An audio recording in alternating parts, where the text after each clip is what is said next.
Hey, everybody. Hope you're all doing well. Happy Tuesday. You know who's not doing well? Tim Walz. Maduro. Oh, Oh, Tim Walz, too. Tim Walz and Maduro. Maduro That's not so doing very Saturday. well. What are you talking Yes. about? Yes, I know. Maduro's still in prison. His wife, she had like a bunch of bandages on her face, supposedly. So I don't know. It sounds like she got flashbanged during as Crystal Ball calls it, the kidnapping attempt, Mhm. as opposed to the police going in and getting a criminal. Okay. Did you Through watch this video?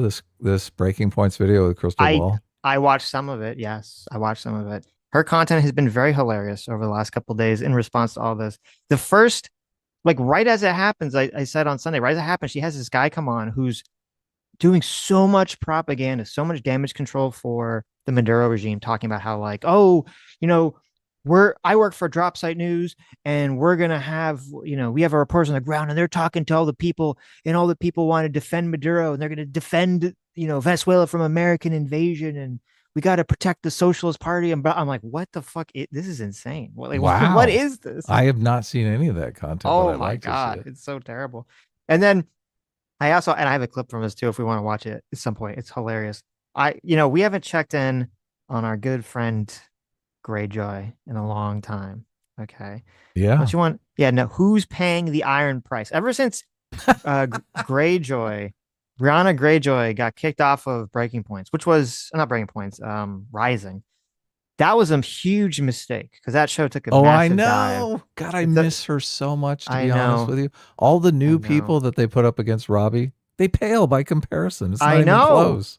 What I a fuck miss up. her. The other day I was listening to a Rising video and I was like, I miss Greyjoy. I do. Yes, we The all loved. craziness that she had was crazier than anybody. All It these people they're hiring now are sane. I It's know. boring. What are they doing? Why can't they find someone else crazy? I know. Look, she's It's still there. Just okay. invite her back. Tell her you made a mistake. We're sorry. Come back, Brianna, please. I know Well, it's don't so look. Don't say you're disappointing. sorry. Come on. Come on now. Well, That's too say it far. privately. Too Okay. far. She's not. I wonder. She probably wouldn't even do it because she was so mad about getting axed in the first place. But like the whole show was based around her having like some insane leftist take and Robbie arguing with her, and you have to recapture We the did spark. so many shows, I so know. many response videos to So those. beautiful. I know. And she didn't even know. She was completely in the dark. Aren't Yes, that she delusional people funny? Aren't they? make insert very offensive joke about minstrel shows or something. Okay, Why is that? don't worry about Did I Clip make a, Chappelle, like did I what do Chappelle a, was talking did about. I do a Anyway, racism? Was I yes, doing a racism? no, I No. was doing racism. But Oh, speaking okay. of racism, and I'll watch this clip. It's very funny. So Brown and Greyjoy had this guy on who I've never seen before. This guy's an insane communist socialist, and he was on her bad faith podcast, not only defending Maduro, but saying that Maduro was rightfully elected and that the claims about losing the election were false and that it's actually only America's fault, obviously, that Venezuela has economic troubles. It's Isn't there not. like 135 independent studies that show that it was a sham election? If you believe the How do regime you, how do you, propaganda, Adam, okay, who how do you, controls those studies? wait a The second. I'm capitalists like, do. The capitalists control them, Adam. I just, like, my brain just skipped a beat. Like, what? Well, obviously, listen, What? when you have very reliable nations like Russia and Hmm. China and Oh my Iran God. standing behind the voting count, then you Is know that's okay. good. I didn't know there was a propagandist counter narrative going on. So I, There I look, is. when you said it, I was like, based on what evidence? I actually saw, well, it's so funny. He was like, well, you know, the Supreme Court in Venezuela found in favor of Maduro, and the election Or they committee would be killed or incarcerated. and Durr. the election committee run by Maduro found that Maduro won the election. Wow. Come on, Brianna, like get with it. Do they know that the whole oil market is run by child soldiers? So, and he also says, this is a clip I was going to play. It was funny. He also blames racism. And he's like, that's why America is sanctioning Venezuela. And that's why they're anti Maduro, is because of racism Mm. That's the only thing they ever have. against black people. Wait, what? Yeah, okay. See, yeah, see, you didn't know where that was going. It's just a curveball. You're I like, thought wait a they were minute, Latino. what's I thought it was happening? Hispanic. Well, yeah, but there's a mixed, there's black Yeah, all the Hispanic, there's cops are white Hispanic. black. Yeah, Yeah, exactly. There you go. So, all so imported we'll cops. we'll check that out because it's kind of funny. This clip is pretty funny too. Also, I Tim Walz did the exact same thing with the racism. That's like the only card they have. Some of these yes, politicians, that's all they know. They're like, just yes. blame it on racism. That will solve everything. Well, with Tim Walz, I don't know because he could be a true believer. I'm always kind of skeptical of politicians being mostly just liars and just doing things for Yeah, pragmatic reasons. The guy on Greyjoy is a true believer. He's just an insane right. person. So, but yeah, Tim Walz, if you didn't hear, he said he's not running for re-election. So everyone's throwing their hands up saying Nick Shirley has defeated Tim He Walz. had destroyed Tim Walz. Which I mean, you know what? Maybe Tim is kind of stupid. He should have waited, right? The news cycle just changed. So, but maybe It's not. look, He's probably it's too connected to it. insane. It's insane because childcare is so fucking expensive. Everyone with Yeah. kids complains about how expensive childcare is. So I imagine all of those people now looking at this story, these fraudulent daycare centers, thinking they're getting millions of dollars. And if that money just would have gone to legitimate daycare centers to subsidize the daycare center that they're paying $1,000 a month to take their kid to, they'd be like, "Oh my god, that would cut the bill in half." Holy shit! Yes. Yeah, 100%. Yeah. Yeah. so crazy.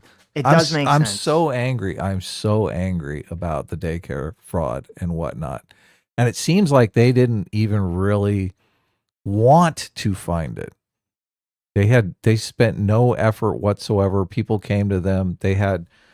I saw this guy on C-SPAN talking about it like 2 years ago. No, way longer, like 2019, 7 years ago, Hmm. talking about all of the fraud and whatnot. And It's fucking nobody it's paid attention.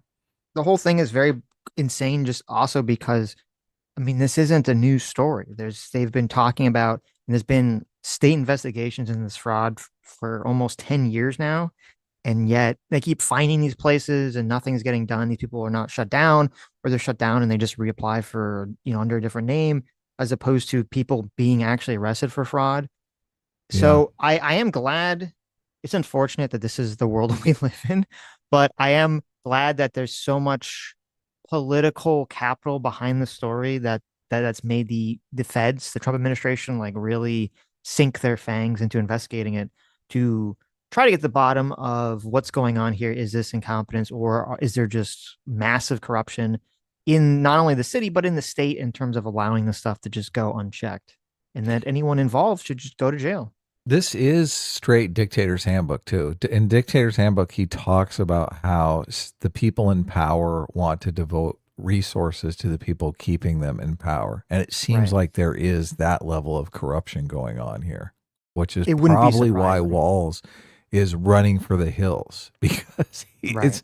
it's going to come out that he knew what was going on, but these people were doing some sort of vote harvesting for him or vote harvesting for Democrats. So there was a very quid pro quo going on here.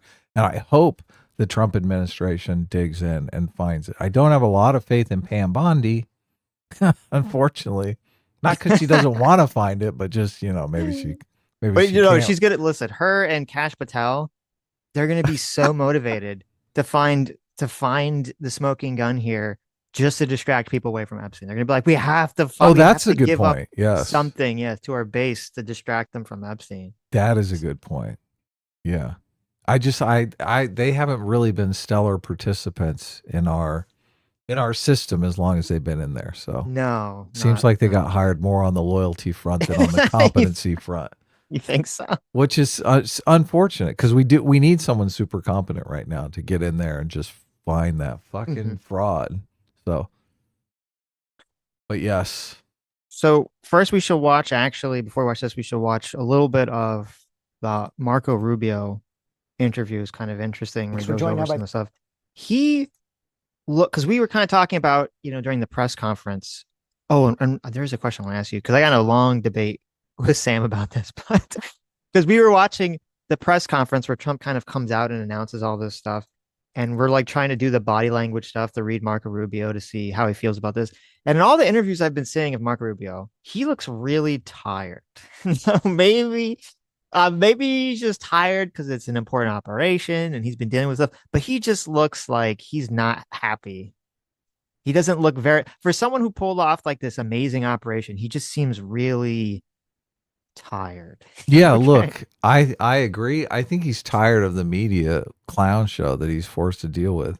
Hmm. This the this this interview is completely infuriating. I feel Marco Rubio's pain. So I There's mean some, in media most of the stuff I'm looking at, people are ecstatic.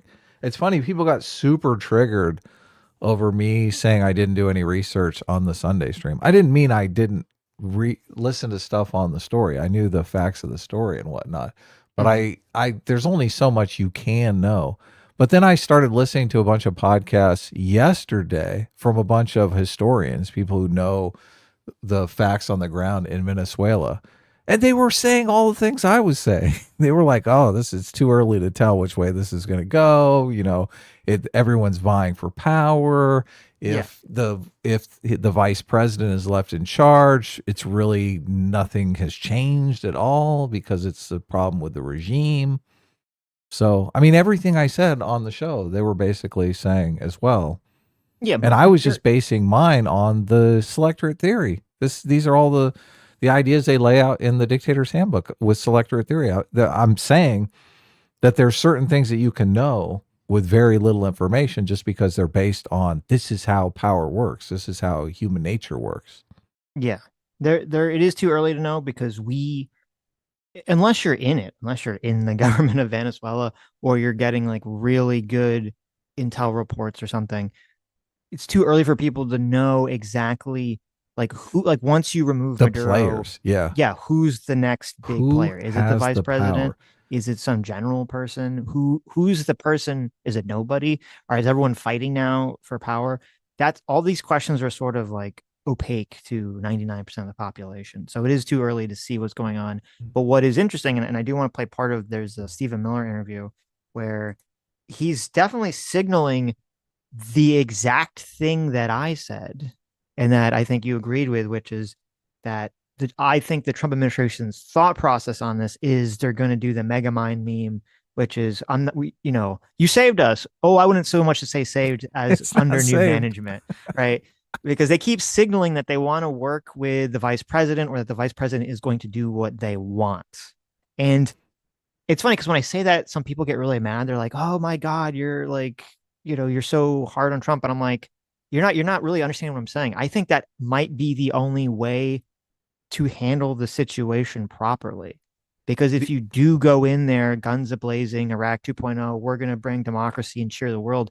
I, I don't agree with the people who think that this is just going to be some cakewalk. I do think it would become Iraq 2.0 with just massive rebellion and civil war and everyone getting bogged down, everything being horrible. So you might have to do, unfortunately, the Megamind strategy. Well, this is exactly what I listened to some political analysis and some historians and whatnot, people who definitely knew the situation in Venezuela. And one of those is the woman who's on Crystal's show here, who I Mm-hmm. thought had a bunch of good information. The problem is, and it does sound like this vice president that's in charge has sort of been a climber, a power hungry person. So Mm-hmm. I have no doubt that she would love to just stay in power and do whatever the Trump administration wants her to do. The big question that I have, and the big question that other people have that I was listening to yesterday, is they don't know the power dynamic because she doesn't control any of the military. And there might be a general out there that says, look, I want to be the one in charge. This is Right. my opportunity to be the one in charge. And Exactly. she could be arrested tomorrow. And Yes. then what? The Trump administration's like, oh, well, we'll work with the general. Right. Well, maybe the general doesn't want to work with the Trump administration. Maybe the general Right. fucking hates America. Maybe he's ideologically possessed, just like Chavez was, right? Right. Just Right. like Maduro was. Maduro got an opportunity to get out with a golden parachute, and he said no because obviously he's ideologically possessed, right? He's Yeah. like a fuck America type. And another issue too that kind of exacerbates this problem is if you're in a dictatorship like position, like Maduro was, you have to kind of maintain this very careful balance of you need people under you who can be competent enough to do the things that you want, but not competent enough or To ambitious enough take power to from you. take power away Yes, from you and to overthrow exactly. you. And so if Maduro was playing that game properly, which I mean, we don't know how competent he was, so maybe he wasn't. But if he was playing that game properly, once he's removed, there might not be a clear person who can just take the reins of power because all the really competent, ambitious people have been sort of weeded out or pushed down to lower levels. Yeah. Or killed or incarcerated. Right. Yeah. Right. Yes. No.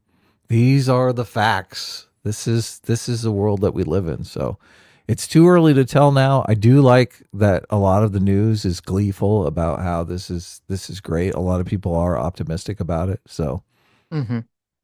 I do hope things turn out swimmingly. I do hope everything goes well. Yeah, I do think some of the questions that I've heard being asked of Rubio are stupid. Totally ridiculous, Like the aren't ones they? like, and he kind of, I kind of skip away in the beginning because I think it's just kind of pointless. Where he's No, asking no, no. like, This is the best. No, we got to okay, do the we can go first to the question. beginning then. It's Like, ridiculous. I You're do agree skipping that the all the beginning good question shit. here is like really stupid, where he's like, what is the Yeah, this is what what is the people tune in for. jurisdiction or the authority to like is kind of like a dumb question. They want to hear But how far the media has fallen. right, Sitch, come right. on. But no, but hold on. There are a lot of valid questions that are asked, such as like, well, Trump made all these very grandiose claims about controlling Venezuela and saying that you're in charge of Venezuela. And like, what does that all translate to? Like you have to translate the Trump speak into something tangible.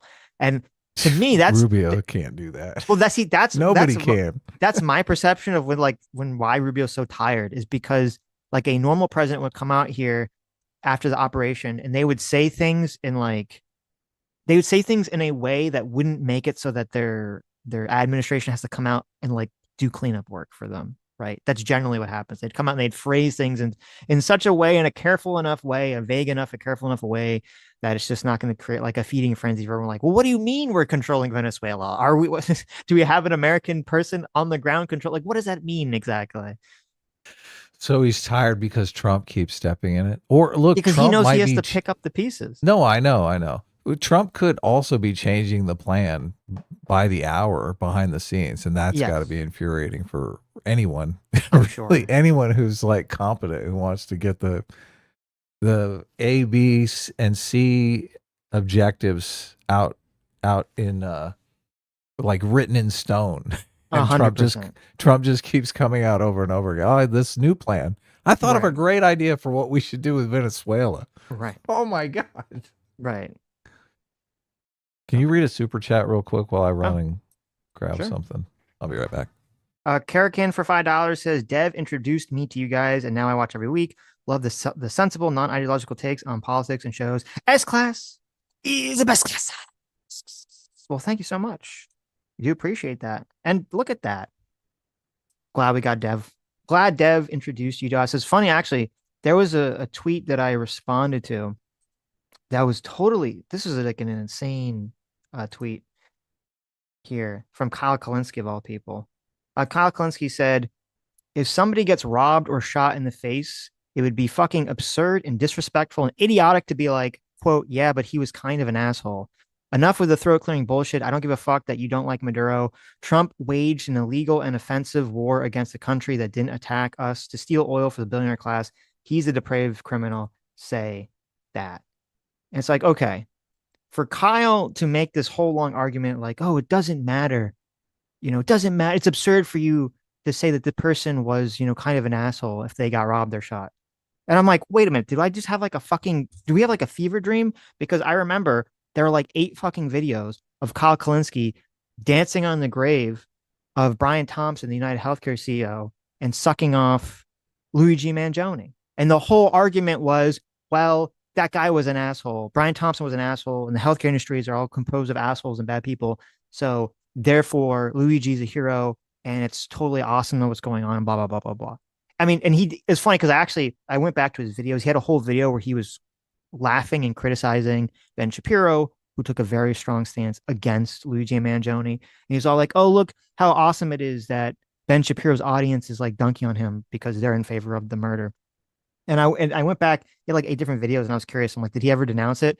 So I actually did. Was I took It's kind of funny. I took all the YouTube transcripts for his videos, and I just kept feeding them in the chat GPT. And can you analyze these scripts and tell me if the person was in favor or against Luigi Mangioni's actions? And each video, it was so funny. Like ChatGPT had like the same analysis for like almost all the videos.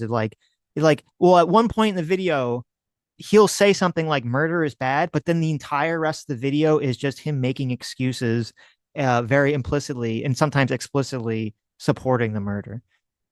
Wow. And then obviously with Kyle, he was, making fun of Erica Kirk. He was, kind of dancing on Charlie Kirk's grave too. So just it's just such a fucking retarded concept that he was all like, "Oh, how dare you say this? It's so absurd, so disrespectful." Like once it's his, political side that's being attacked. Hypocrisy? No. I know. I was doing a deep dive on these AIs, these movie quality AI generators, and oh man, it seems like we're going to be able to make movies pretty quick here. Mm-hmm. They have this one that's set up where you can pick the type of lens you want and the type of film you want, and you can put in like all the depth of field, the Right. wide angles, like oh, it's like so amazing. And the stuff it generates is just, I mean, top tier stuff. So I was thinking about maybe remaking Social Justice Detective Mm-hmm. with celebrities. Like who would we cast as? I mean, we Oh, could that's have like cool. Mark Hamill as me in Social No, you Justice got Detective. Jason Statham as you. Oh, here you go. Yeah. I'm like, I know how to make this video go viral, right? I mean, it's a Right. good story already, and all the stuff is there. So That would be interesting. Yeah, that could be a good project. Is to take like an independent video and then you shove in well, celebrities. the thing is, so the best one mimics a performance. So you can do a performance and then you can put Right. any character on that performance. Right. If you're asking the AI to do the performance, oh, it's fucking trash. It's Yeah, yeah, totally yeah, yeah. trash. So if I did something like Dick Smashers, if I did the feature film Dick Smashers, I would be doing the performances, but I'd be doing the performances like in front of a green screen. And Right. then I'd be putting whatever character I wanted in the movie. But I could have a fucking all-star cast in Dick Smashers. It'd be crazy. Well, what Dick I'm gonna Smashers do is a good script, so is I would love to make that. I'm gonna take your video, Social Justice Detective, and I'm gonna Yeah. ask Rock to put you in a bikini. That's what I'm gonna Okay. do. Well, look, I'm way ahead of you. I was thinking the whole thing should just be me as a hot chick in a bikini. Oh, okay. I know how to I sell see. this shit. I Are you see. kidding me? Okay, that makes The sense. social justice detective definitely needs to be a hot chick We in a probably bikini. should talk about the bikini Grok bikini thing at some point too. Oh, before I watch this video, the last thing I was gonna ask before. So someone pointed out, and I didn't really think about it until someone pointed out. It was kind of interesting. In the press conference, you had where Trump announces this. You have Trump there, you have Marco Rubio there, you have Pete Hegseth there, you have a general there. Who was missing from the press conference? A notable figure was missing from the press conference. That big press conference, Yeah. Kash Patel, No. was Well, he maybe there? because it was supposed to be a FBI operation, right? So Yeah. maybe he should have. Yeah. So I guess there's two Yeah. notable people that are missing: Cash Patel, Who else was missing? I'm JD not sure. Oh, Vance. JD Vance, you're right. No JD Vance. Yeah.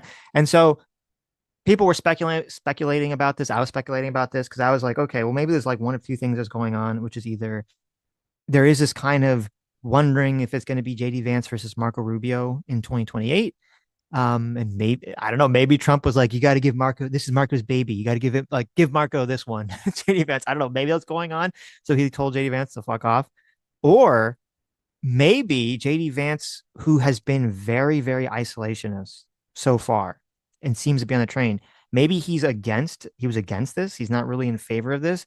and he doesn't know if this is going to go in a good way. Maybe he thinks it's going to go in a bad way. So he doesn't He's want, distancing himself. Holy yeah, like he shit. doesn't want to be visibly associated with this whatsoever. So he's just like not going to be in the picture. He's not going to be in the shot when they have the shot of like if this all goes tits up and Venezuela becomes a disaster and there's that picture of like Trump on stage with all the people. JD Vance wants to make sure he's not in that picture.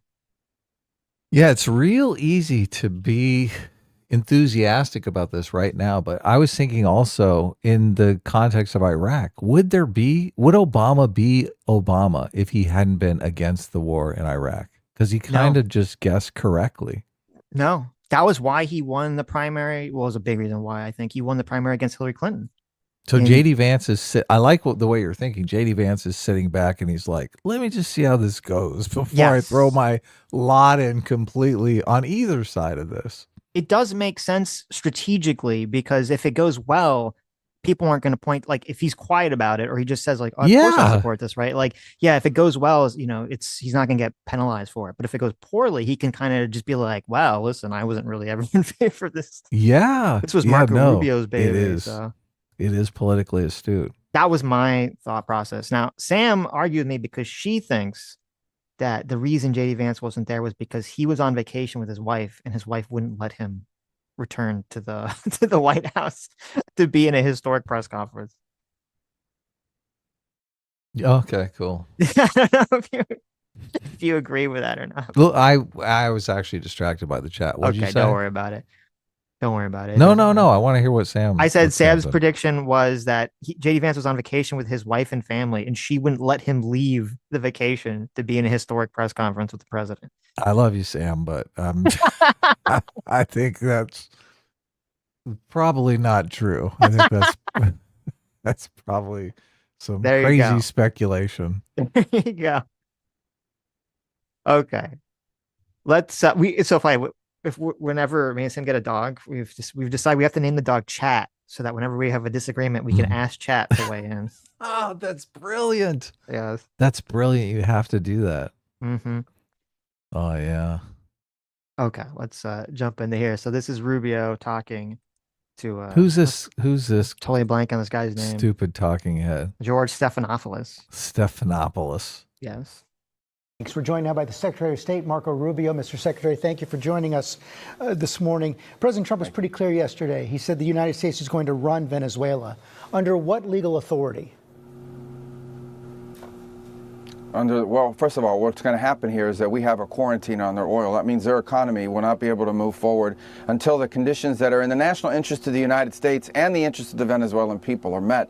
And that's what we intend to do. So that leverage remains, that leverage is ongoing, and we expect that it's going to lead to results here. We're hopeful that it does, positive results for the people of Venezuela, but ultimately, most importantly for us, in the national interest of the United States. We will no longer have, hopefully, as we move forward here, we'll set the conditions so that we no longer have in our hemisphere a Venezuela that's the crossroads for many of our adversaries around the world, including Iran and Hezbollah, is no longer sending us drug gangs, is no longer sending us drug boats, is no longer a narco trafficking paradise for all those drugs coming out of Colombia to going through the Caribbean and towards the United States.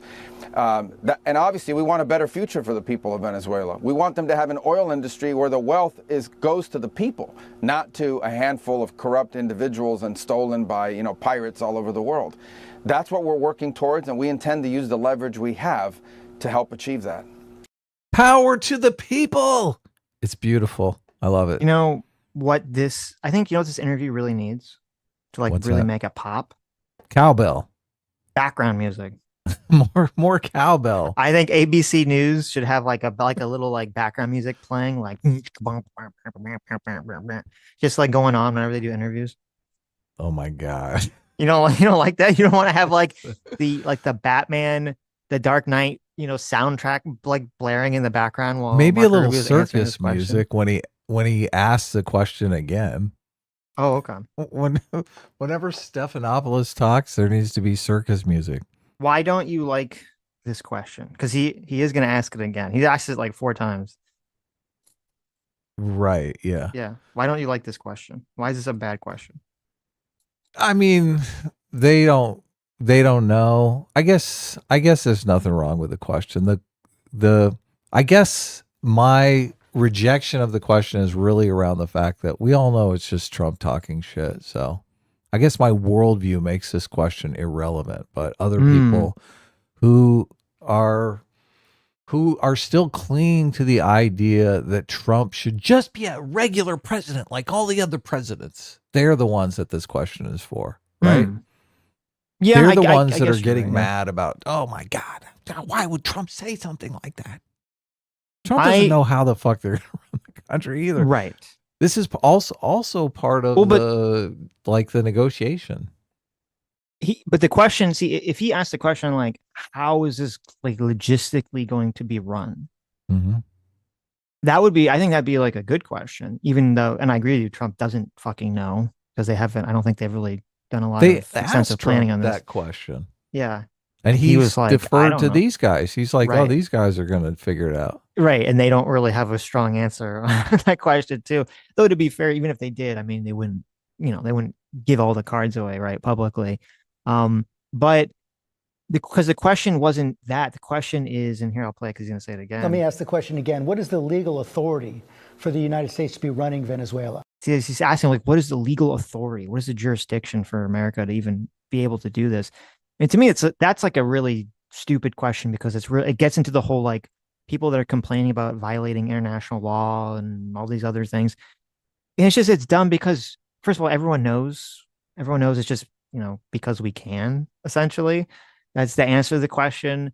And I don't think anyone really cares. Everyone would be on board with this. The people that are complaining about international laws and international order and all that stuff would be completely on board with this if we were taking out Putin or we were taking out, some dictator that they didn't like.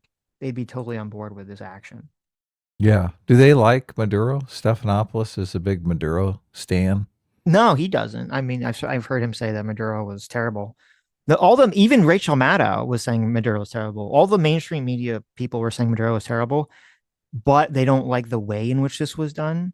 And it's funny because that was part of Brianna Greyjoy's complaints and her guest complaints about the mainstream media coverage. Is like, oh, they're all so weak-willed because they all say Maduro sucks.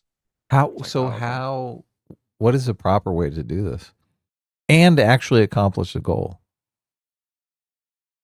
There isn't any. It's like Biden put a $50 million bounty on him, hoping someone inside Venezuela would, I don't know, kidnap him and deliver him to the United States. I don't know. It's silly. If we were in a position of we're doing a full invasion and occupation of the country and Congress didn't vote on it, I would agree. Like, okay, we've gone way too far into like Trump's just doing what the fuck he wants. Congress has to declare war. We've gone into this like insane situation. But just doing this limited operation of grabbing this leader, I disagree with. I think that was a smart play. What if he just asked him, what legal authority does Maduro have to maintain the presidency after he lost the election? That's true. What did he just ask Stephanopoulos that? What do you think, Stephanopoulos?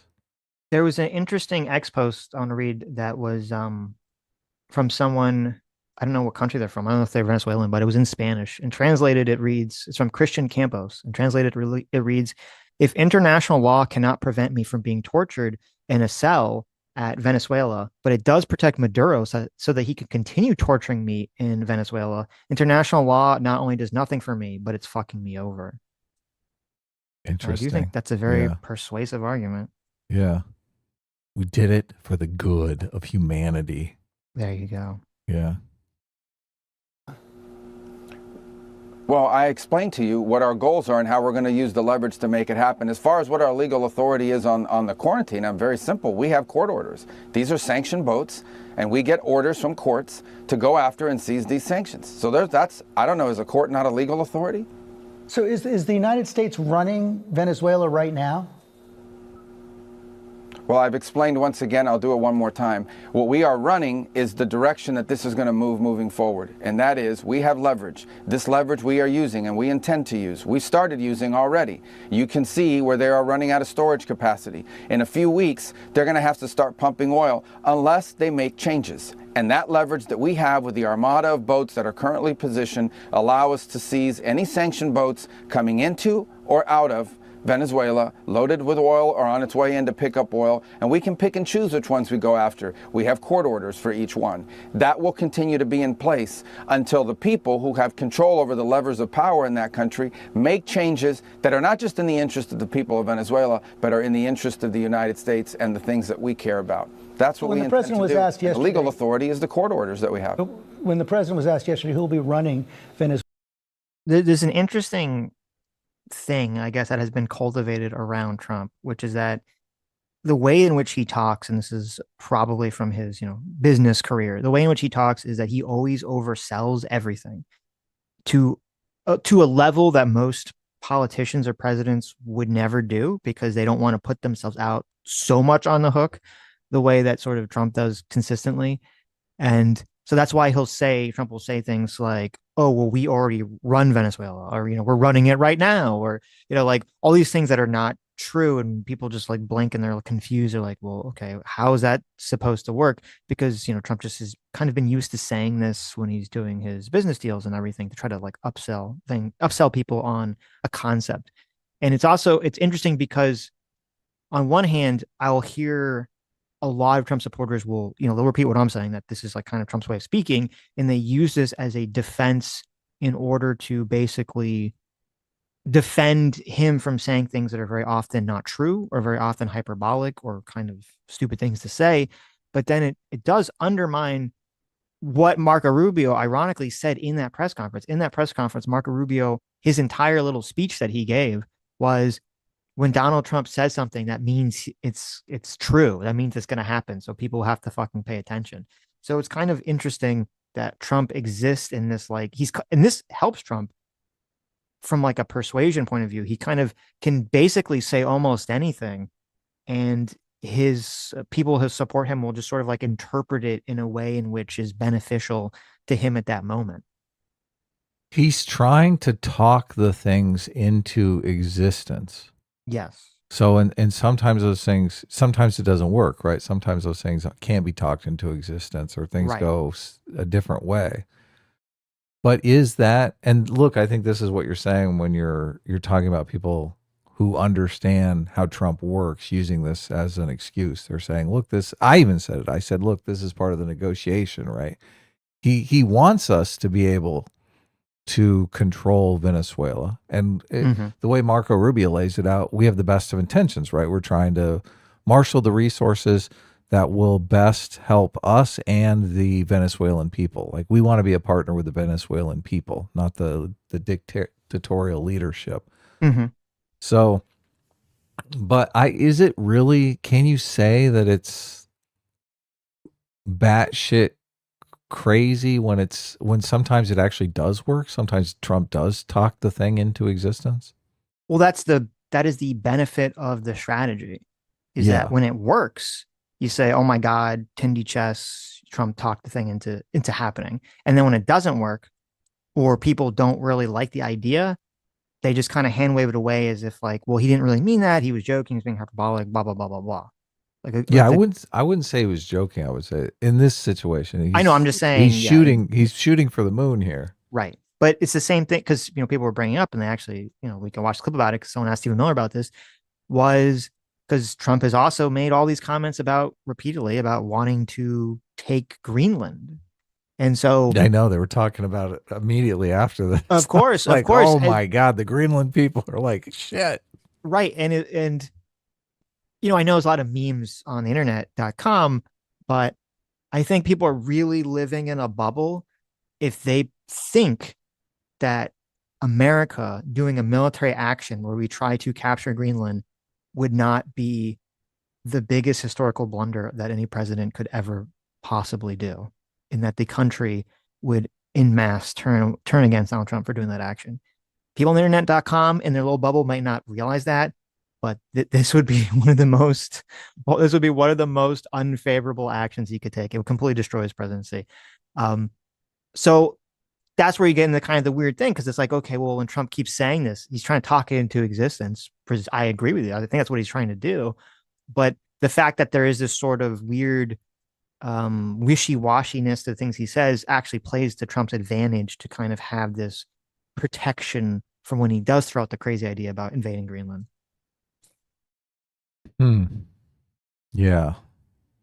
This is I just even on the Greenland thing, I think it is Trump trying to talk it into existence. He's trying to create political capital in Greenland. Right. Yeah. I No, mean, but what I I'm mean is whenever like he go a ahead. normal, like an unquote normal president. Okay, if they said, "I want Normal to president. invade Greenland," right? It would have like a like it would, like would start thinking like, okay, well, obviously that's like insane. We're gonna get some sort of military conflict with an ally of ours for a goal that seems like vague and confusing. Why we would even do this? That has been an ally of ours for decades. That has not attacked us in any way whatsoever. Would completely destroy NATO and the balance of power. Would Right. Well, completely you destroy don't think he would ever say that, right? no, no, I'm just saying how like if a normal president said this is how people would feel about it, or they start arguing about it, right?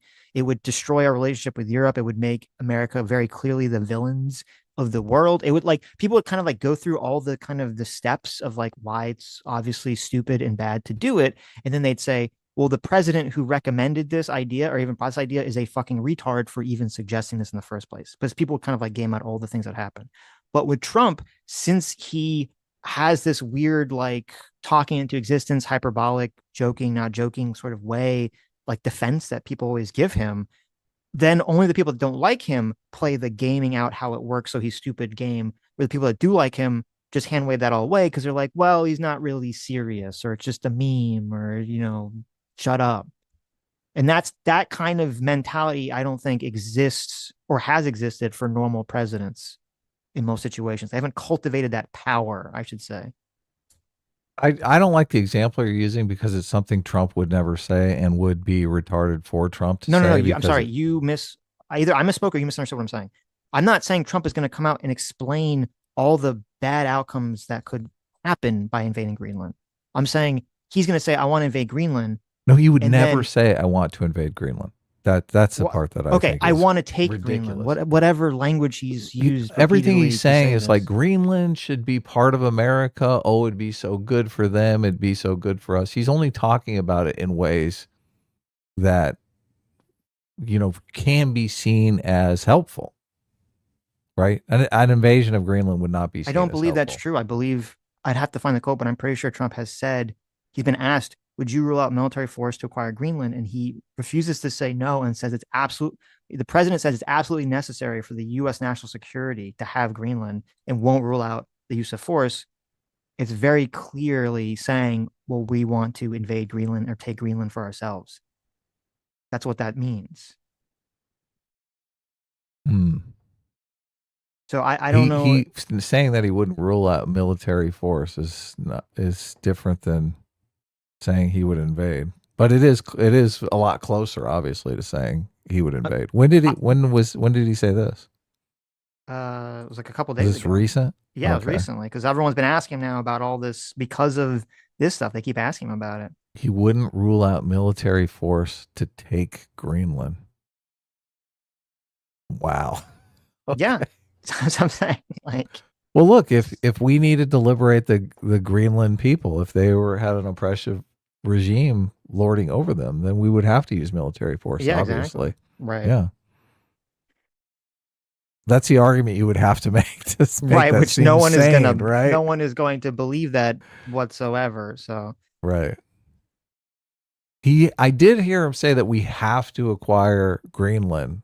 Like we need a military base in Greenland. And I just thought, okay, well, this is him negotiating for a military base in Greenland. I don't but see, know. that's exactly what I'm saying. That you're doing the thing I'm saying because like No, I an know I other am. president wouldn't have this like wiggle room to say these comments and then people interpret them like, well, this is part of the negotiation strategy.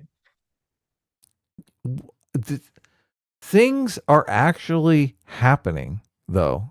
Like whether or not these things are going to be good for our situation or not is still up for grabs, but Mm-hmm. I mean, do we need a military base in Greenland? I don't fucking know. I Mm-hmm. mean, Trump's arguments about why we need a military base in Greenland seem cogent. I guess we don't have a military base in Greenland. So how do you, if you really want a military base in Greenland, Sitch, what is the proper way to go about it as a respectable president? Well, you do one of two things. Either A, you would just ask Greenland and Denmark, that if you could have a U.S. military base in Greenland, or to expand a U.S. military base in Greenland if there one already exists, or to get it through NATO. Because Yeah, they're well, part of NATO. You could just put a I wonder if they've gone those paths. big fucking NATO base there. It's hard for me to imagine that Greenland, which is a very small population, is like, no, we really don't want some NATO base, protecting us from Russia or China, especially now. Like, you think it'd be very easy to sell them on a NATO base in Greenland if one doesn't already exist. Okay. I don't know. I haven't looked into the poll numbers. Maybe there are a bunch of Greens there. Mm-hmm. And they are dead set against it. Anyway, my only point was just is I think it's interesting that Trump has cultivated this way of speaking that grants him wide scale protection that doesn't other politicians have never really, at least in my lifetime, been able to create this fog, I should say. Yeah, because he doesn't give a fuck about how the media is going to mischaracterize it. So the whole idea behind speaking the way you're talking about was because politicians knew the media was going to try to mischaracterize their words if they were inarticulate. And so they were super conscious of this and always tried to say things in a certain way that no one would get the wrong idea. Oh yeah, we really need a military base, but we're going to go through the proper channels in NATO, and there's no way in hell that we would ever like invade Greenland or anything. Yeah, that's Trump true. Is like, I want the military base, and I have a different way of negotiating. I was thinking it's so interesting. During the Cold War, everyone was always worried about some kind of miscommunication between us and the Russian officials. Right. And Trump just fucking broadcasts all the time on Truth Social exactly what's going on. There's no mystery whatsoever. And maybe that's a better thing. Well, no, but that's what I'm saying is the interesting part. There's a huge mystery, and there's not a mystery at the same time. Because on one hand, he'll broadcast, as you said, whatever the thought process is on True Social.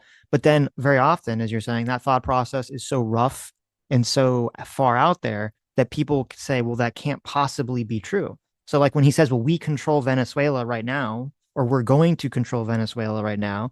So you say, okay, well, he's broadcasting very directly what's going on. But then it's like, well, wait a minute, what does that mean? Because the normal average person, A/B test. It means, well, we're going to literally go in there and send troops and take over the palace and control the country the way we tried to control Iraq. Like no, I say it as A/B testing. I see it completely as A/B testing. No, but what I'm saying is, so that's the opposite of clarity, because it's unclear exactly what that means. Well, it clarifies what you have the political power to do, what you have the political support to do. And without that A/B testing, you really don't know. Sure. Well, I guess, and then we'll move on because I feel like we're kind of going circles here. No, this is super interesting, though. I don't think my end conclusion on this is I don't think there's any 10D chess, going on here with Trump. I think he just says exactly what he wants to happen at all times. Totally. Yes. That's it. There's no 10D chess. There's no, grand thought or behind it. It's just, this is what I want. So I'm just going to keep repeating it again and again and again. And then people who hear that, who want to defend him, even if they don't agree with what he's saying, will then kind of twist it around because, they're trying to just twist it around to make it more palatable to everyone else. And that's kind of what we're seeing with the Greenland thing and with the Venezuela stuff and all those other things. The legal authority is the court orders that we have. When the president was asked yesterday who will be running Venezuela, he said it was you. He said it was the defense secretary. He said it was the chairman of the Joint Chiefs of Staff. Are you running Venezuela right now? George, I've explained again that the leverage that we have here is the leverage of the quarantine. So this is why he's tired. He's like, God, I wish Trump didn't say that. I wish he would have just said he will control it or he will come up with a plan. Why do you have to be so definitive? Yeah, I guess I just see the news media as a bunch of fucking idiots. But what mechanism do we control? But this is what's we don't control. Obviously, we don't control Venezuela. We don't have the fucking ability to control Venezuela. But this is what's fascinating. Again, I hate to go back. This was fascinating about the weird psychology behind Trump is that he'll say something that's crazy because it's usually said it's not even true. It's right, fucking and we just kind of say like, well, it's because, and I think it's because there's an expectation because like And I kind of brought this up about with South Park. You know, the reason a lot of times like the woke shit didn't really go after South Park, it didn't really work, is because everyone has an expectation of South Park being a thing. The expectation is, well, it's South Park. It's supposed to be super edgy and irreverent and just attack everything. So to attack it on that grounds is stupid to people. Like, and so it just doesn't grab traction. It's the same thing with Trump. Like everyone expects him to talk this way and to say things in this way that are like bizarre or stupid or not really clearly thought out, so you're just kind of like, well, then it's fine. But then when the media asks someone about that question, about what he directly said, it like it elicits an emotion of like, oh, the media is so stupid for asking this question. But it's like, okay, but they're just asking the question based on what Trump specifically said. If you if your goal was to save a democracy that was falling into authoritarianism, there would be, you would look at, survey all the countries and find out the one that was a democracy at one time, had resources, has a populace that is familiar with democracy. You know, there are all these things that you would check off to accomplish that goal. And I kind of wonder if Venezuela is a good bet on that. Like, obviously, Iraq was probably the worst bet in the world to establish a democracy. Yes. They weren't familiar with it, all of that stuff. But I don't know. Venezuela seems like it is a good bet. I think Ukraine is a good bet. So, yeah, I think I mean, I'm not going to pretend to be some sort of Venezuelan expert, but the positive, the pro of it is that in a lot of people's living memory, Venezuela worked as a far more functioning, it was still corrupt, but far less corrupt country in a lot of right, people who live there's memory. right. So a lot of people could still have an idea, a cultural value of wanting to get back to that. So that'd be like the big pro, which I don't think existed with Iraq. I mean, I'm not super familiar with Iraq's history. I don't think But they ever were a democracy. yeah. But the con would be is that they've still basically had 20 years of insane levels of communist corruption. In order to basically do anything, you have to exist in this hyper corrupt state of being. And it is hard, I think, for people to shake off a mindset that has existed for 20 years. And also just because, beyond just the mindset and the culture, just the structure of the country is set up in a specific way that you can't really overnight snap your fingers and get everyone to just be on board with, being not corrupt.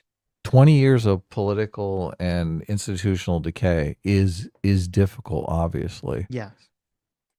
But if we could pull it off, I mean, I'm in favor of that. I'm in favor of turning Of course. some place. It sounds like it was once really nice, and now it's a complete fucking shithole, and it's a shithole because of the corruption. Because that's the only way to do business in Venezuela is through corruption. 100%. Yeah, the cops are all corrupt. Everyone's corrupt. That's their biggest saving point, is that it was actually a pretty good place not so long ago. And you're right, and this is what I think the left always gets wrong about this stuff, is that it really was corruption and crime that destroyed the country. Yeah. Because even if they had made like the bad economic decisions they made about the oil and everything, like you can like if you have a functioning institutions that aren't hyper corrupt, you can then course correct and you can slowly kind of pull your way back out of it, as many countries have. And they've had these economic downturns and economic problems, as America has, and all over the world. And the fact that they couldn't, or things would just get worse and worse and worse, is because of the hyper corruption. Right. That is a Department of War operation, conducting, in some cases, law enforcement functions with the Coast Guard on the seizure of these boats. I'm obviously very intricately involved in these policies. And that's a huge leverage point, because all of these generals, they basically go to these oil sites and they get a bunch of oil, put it in barrels and whatnot, and sell it on the black market. So if they are not able to do that because we're basically blocking their way to the sea, then those generals have no revenue stream, which limits their power quite a bit, right? Yeah, no, that is a very good point, and you articulate it much better than I think Marco Rubio did, because in this country, this hyper corrupt country, where the military is controlling the supply of oil, and they basically have to self fund by stealing oil and selling it on the black market, or selling it not like on a market just to China. If America blockades the country so they cannot sell the oil to China, where it says, let's see, I think China is their overwhelming largest buyer for Venezuela for their oil, then how are they going to have the money to fund their own operations? They're Yeah, not going to have the which money. does show that this really is a China play, because Yes. Venezuela has supposedly the largest oil reserves in the world, Yes. and China is the one taking advantage of those oil reserves. So we're basically giving a big middle finger to China and trying to clean up Venezuela at Right. the same time. It's like a win-win. Yeah. So, I mean, if without doing some sort of Iraq nation building, I do think it is very possible for the Trump administration to pull a win out of this in terms of, yes, kind of getting the VP or whoever, again, we'd have to see whoever is in charge, to just basically acquiesce to the United States under the thing. Well, we'll start buying your oil again, and we'll help you build up your oil again, so that we'll start, flowing money into your coffers, which you need to then pay off your lieutenants. They need to they need security forces. So the VP has no access to security forces. None of the generals are in bed with the VP, and they obviously had a some sort of agreement with Maduro, but I don't know if that translates to the VP. So if one of these generals takes power, the Trump administration has the utmost leverage, because they can say, okay, well, we'll permit you to sell oil, and that will solidify your power base. But at the same time, you have to provide us with security for both the oil and the people of Venezuela, because that's going to be the big pain point for the American people, right? Right. They don't want boots on the ground. They want Venezuela to sustain its own security. Of So course. we're looking for that kind of deal. We don't want to make the same mistake we made in Iraq. We want to hire the military to be some sort of police force. Yeah, which could backfire. But I mean, it could work. Well, it could it backfire. We'll could. see. It Right. depends. Look, obviously, from what I'm seeing about Venezuela, though, it really isn't. These people don't have some sort of strong national pride. Like, that's why it is so corrupt, because they're willing to fuck over their own people. Yeah. I don't know. Venezuelans in America have a very strong national pride, but I don't know how Venezuelans in Venezuela feel. So Yeah, I'm not sure. It's interesting too, because a lot of the people in America that are willing to fuck over people in America, obviously they don't have huge national pride, right? Right. Hassan doesn't have any national pride whatsoever, right? So And there just are people in power in Venezuela that don't have national pride for Venezuela. They're fucking all the Venezuelan people over. Of course. Well, I think once you're in the dire straits of like starvation, not doing the right thing for national pride reasons goes out the window very Oh, of course, yeah, survival Yeah. mode. So, right, you go in survival mode, which I'm sure most of Venezuelans are in, and have been for the last 10 years or so. And just on the whole, like the VP doesn't have like guards or generals in support. It's funny too, because there was also a lot of stories that were talking about how Maduro had some, like, his like personal guard wasn't even Venezuelans, they were Cubans. And so he had like Cuban guards that were ideologically, communist, and basically on loan from Cuba, because obviously he couldn't trust his own people to guard him, because he was so afraid of getting, cooed off. It's so fascinating that the Dictator's Handbook is so good, because it completely gives a framework. Like evolution is a framework for understanding human biology. The Dictator's Handbook is really a framework for understanding power. So anyone close to Maduro from Venezuela might have political aspirations. So by separating the security forces from the people who actually could gain power in Venezuela, he totally neutralizes the threat. Those people can't gain power because they're outsiders. They're foreigners. People would never accept them. It's fascinating. Totally fascinating. Yeah. By the way, very intricately involved in moving forward and what we hope to see some of these changes being addressed. Unfortunately, the person that was there before, who was not the legitimate president of the country, was someone we could not work with, was someone that we could not. He had already suckered the Biden administration a couple of years ago on a deal he didn't keep, and this is someone we simply couldn't work with. We are hopeful that there are people in place now. We're going to find out. The proof will be in what they do or fail to do, that will start making some of these changes that will ultimately lead to a Venezuela that looks substantially and dramatically different from what's been in place for 15 years. But our number one objective is America. We care about Venezuela. We want it to do well moving forward. But our number one objective here is America. No more drugs, no more train de agua gangs coming our direction, and no more an area of the country in our hemisphere that becomes a crossroads for every single adversary we have around the world. Hezbollah, Iran, all of them have turned it into their playground. That can't and will not continue under this administration. So is it your position? Based. Let me jump ahead here. See something countries around the world hold that position. The president said that you spoke with the Vice President Rodriguez and that she promised to do whatever the United States needs. But in her televised statement, she was pretty defiant, saying that Maduro is still president and that the Venezuelan people will no longer be slaves or the colony of an empire. That's a quote. What exactly did she say to you, and what comes next? Well, we're not going to judge moving forward based simply on what's said in press conferences. We want to see action here at the end of the day. Rhetoric is one thing. You see rhetoric for a lot of different reasons. There's a lot of different reasons why people go on TV and say certain things in these countries, especially 15 hours or 12 hours after the person who used to be in charge of the regime is now in handcuffs and on his way to New York. So what I will say is moving forward, it's very simple. We're not going to be reactive here to statements at press conferences or what people say in a certain interview or what some media post somewhere. What we are going to react to is very simple. What do you do? Not what you're saying public. What happens? What happens next? Do the drugs stop coming?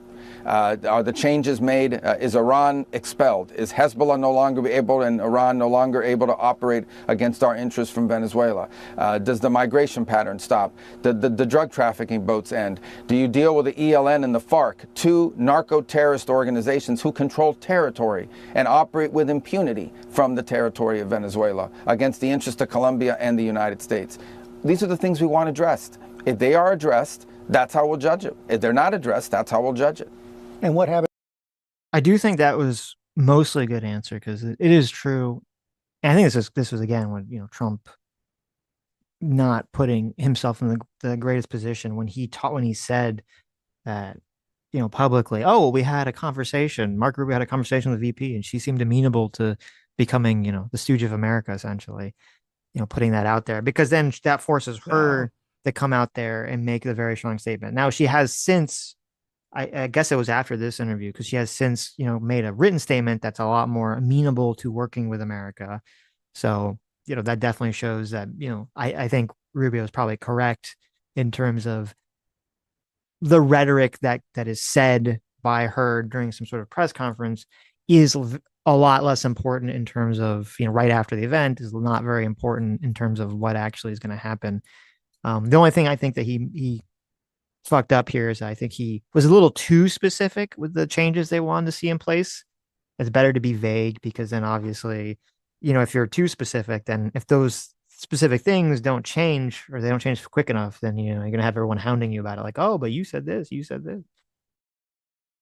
Yeah, the reality of the situation is just you have to go with what you can do. So yeah. What if they're not addressed?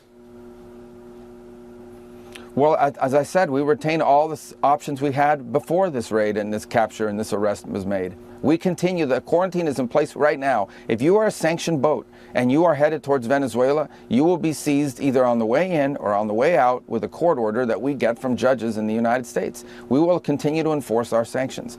And that is going to continue to happen until such time as changes are made.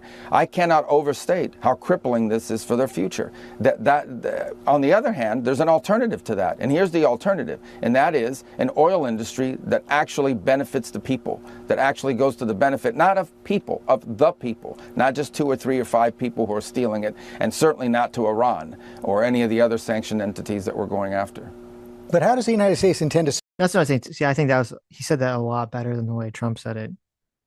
Because even though Trump did technically say that same concept, he kept muddying the water. And I guess I understand why he was doing it, but he kept muddying the water by talking about how, well, we're going to make sure that we get the money back that was stolen from the oil companies. Because as soon as you say that in like a press conference, everyone interprets that as, okay, you're just saying we're going to go in there and we're going to steal their oil.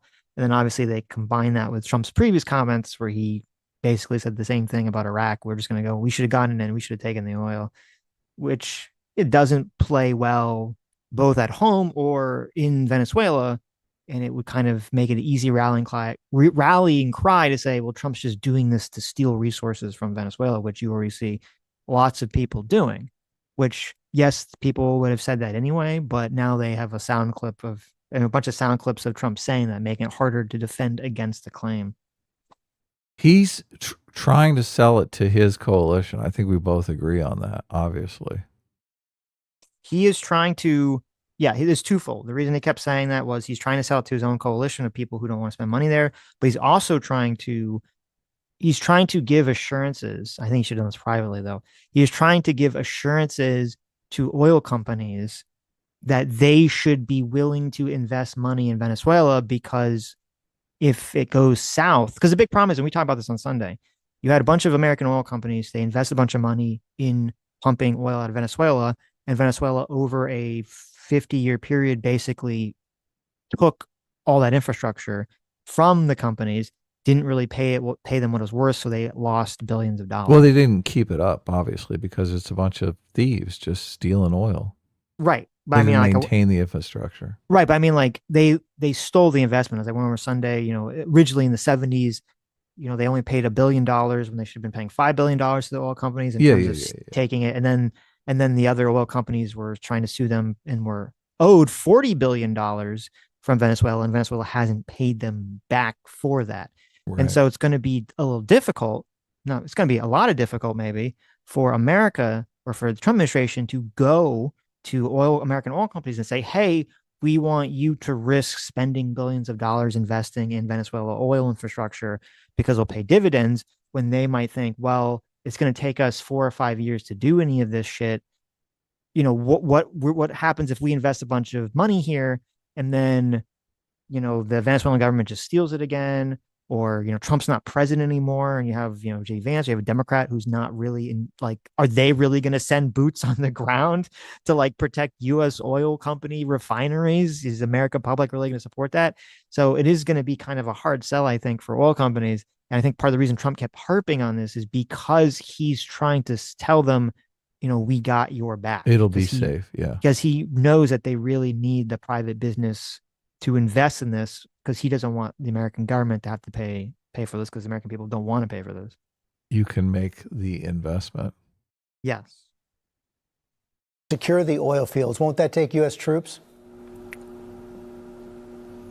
Well, ultimately, this is not about securing the oil fields. This is about ensuring that no sanctioned oil can come in and out until they make changes to the governance of that entire industry. Because right now, that industry is non-existent in the traditional way. These oil fields basically are pirate operations. People literally steal the oil from the ground. That's how they hold this regime together. A handful of cronies benefit from this oil, specific oil wells. They're producing at like 18% capacity because the equipment is all decrepit, and they basically pocket the money to their benefit. They sell the oil at a discount in global markets, 40 cents on the dollar, 50 cents on the dollar, but all that money goes to them. Those oil fields have not benefited the people of Venezuela in over a decade, but they have made multi-millionaires, billionaires out of just a handful of people, and that's what's held this regime together. That's what needs to be addressed. The way to address it to the benefit of the Venezuelan people is to get private companies that are not from Iran or somewhere else to go in, invest in the equipment, that hasn't been invested in 20 years, because none of the profits that have been made from the oil have been reinvested. It's all been stolen, and that's going to take outside companies that come in and know how to do that. The people who do this stuff will know how to do it, but it all begins with dramatic changes at the way on the way that the authorities that are in charge of that industry behave. And until those changes happen, this quarantine will remain in place. All of that makes perfect sense. Yeah, and was well articulated. That's 100% true, and you're right. It was well articulated. So yeah, that's the real rub for the Trump administration, is to solve that problem. Yeah, well, we have a lot of leverage if we're controlling all the oil coming in and out of the country. Mm-hmm. People are going to scream. They're like, "Oh my God, it's a sovereign country! How dare you!" I just look, if the country is being run by a bunch of thugs who are basically subjugating everyone. I mean, they don't even have proper police forces. The police shake you down and fucking steal your money and shit. Yep. Like, why? What is wrong about us saying, "Hey, look, we want some more oil on the market. We want a neighbor to be a safe, friendly, democratic system." What's wrong with getting involved? Well, the idea is, there's nothing inherently wrong. The problem is people say, okay, well, do I want to spend American money and blood to have to basically try to solve someone else's problem, primarily the Venezuelan people's problem? And most Americans are going to say no, they don't really want to do that. Okay, I guess, yeah. Look, I personally don't want to do it. Like, if someone else is going to do it, I'm not going to complain about it. That's the big thing. I guess if military recruiting numbers go down, that's a signal that Americans aren't into doing it either. So yeah, that would be a big signal. I mean, I have members of the military in my family that were just like jumping at going to Iraq and Afghanistan, though. So I was like, I had a completely different, I mean, it's anecdotal, obviously, but it makes me understand that there are people who are excited to go into some country and save everybody. They have a major superhero complex. I know, but everyone's reeling. I mean, everyone's still on the getting over Iraq. Yeah. Look, and I think the problem was that all these guys do have a superhero complex and they want to go in and save people. And then they realize, oh my God, we're not saving anyone. We're just making it worse. Yeah. Well, and then it switches. Yeah. Right. But, and also, it's, quote, saving people is turns out to be a very complicated thing, actually, to do. And a very difficult thing to do. It's difficult. I don't know that it's complicated. Usually it's a small group of people subjugating the mass of people. And the small group of people has all of the guns and the resources. So it's not that complicated. But it's difficult because they are sitting on all the guns and the resources, and they're completely motivated because they don't want to be a part of the 80% that are living in squalor. I mean, when I say complicated, I mean complicated in the realm of, okay, like, yeah, you can know what the problem is, but solving that problem, no, I completely agree. How to solve that problem is very complicated. Yeah. Just need to look, and it's so crazy too, because even if you say, well, look, we'll just march out the guillotines and we'll get rid of that 20%, right? Well, there is people in the 80% that will gladly become the 20% as soon as you get the guillotines out, right? Right. And you haven't really solved any problem. You're like, okay, well, we got rid of 20% of the population, but now they're being subjugated. I mean, it still ends up being 80-20, right? It's just a smaller country. Right. That's so sad. Chevron is the only American company working in Venezuela right now, only American oil company working in Venezuela right now. Have you gotten commitments from any other U.S. oil companies to go in? I haven't spoken to U.S. oil companies in the last few days, but we're pretty certain that there will be dramatic interest from Western companies, non-Russian, non-Chinese companies will be very interested. Our refineries in the Gulf Coast of the United States are the best in terms of refining this heavy crude, and there's actually been a shortage of heavy crude around the world. So I think there will be tremendous demand and interest from private industry if given the space to do it, if given the opportunity to do it. And that will spin off tremendous royalties for the people of Venezuela, to benefit the people of that country, not the handful of people at the top, but the people.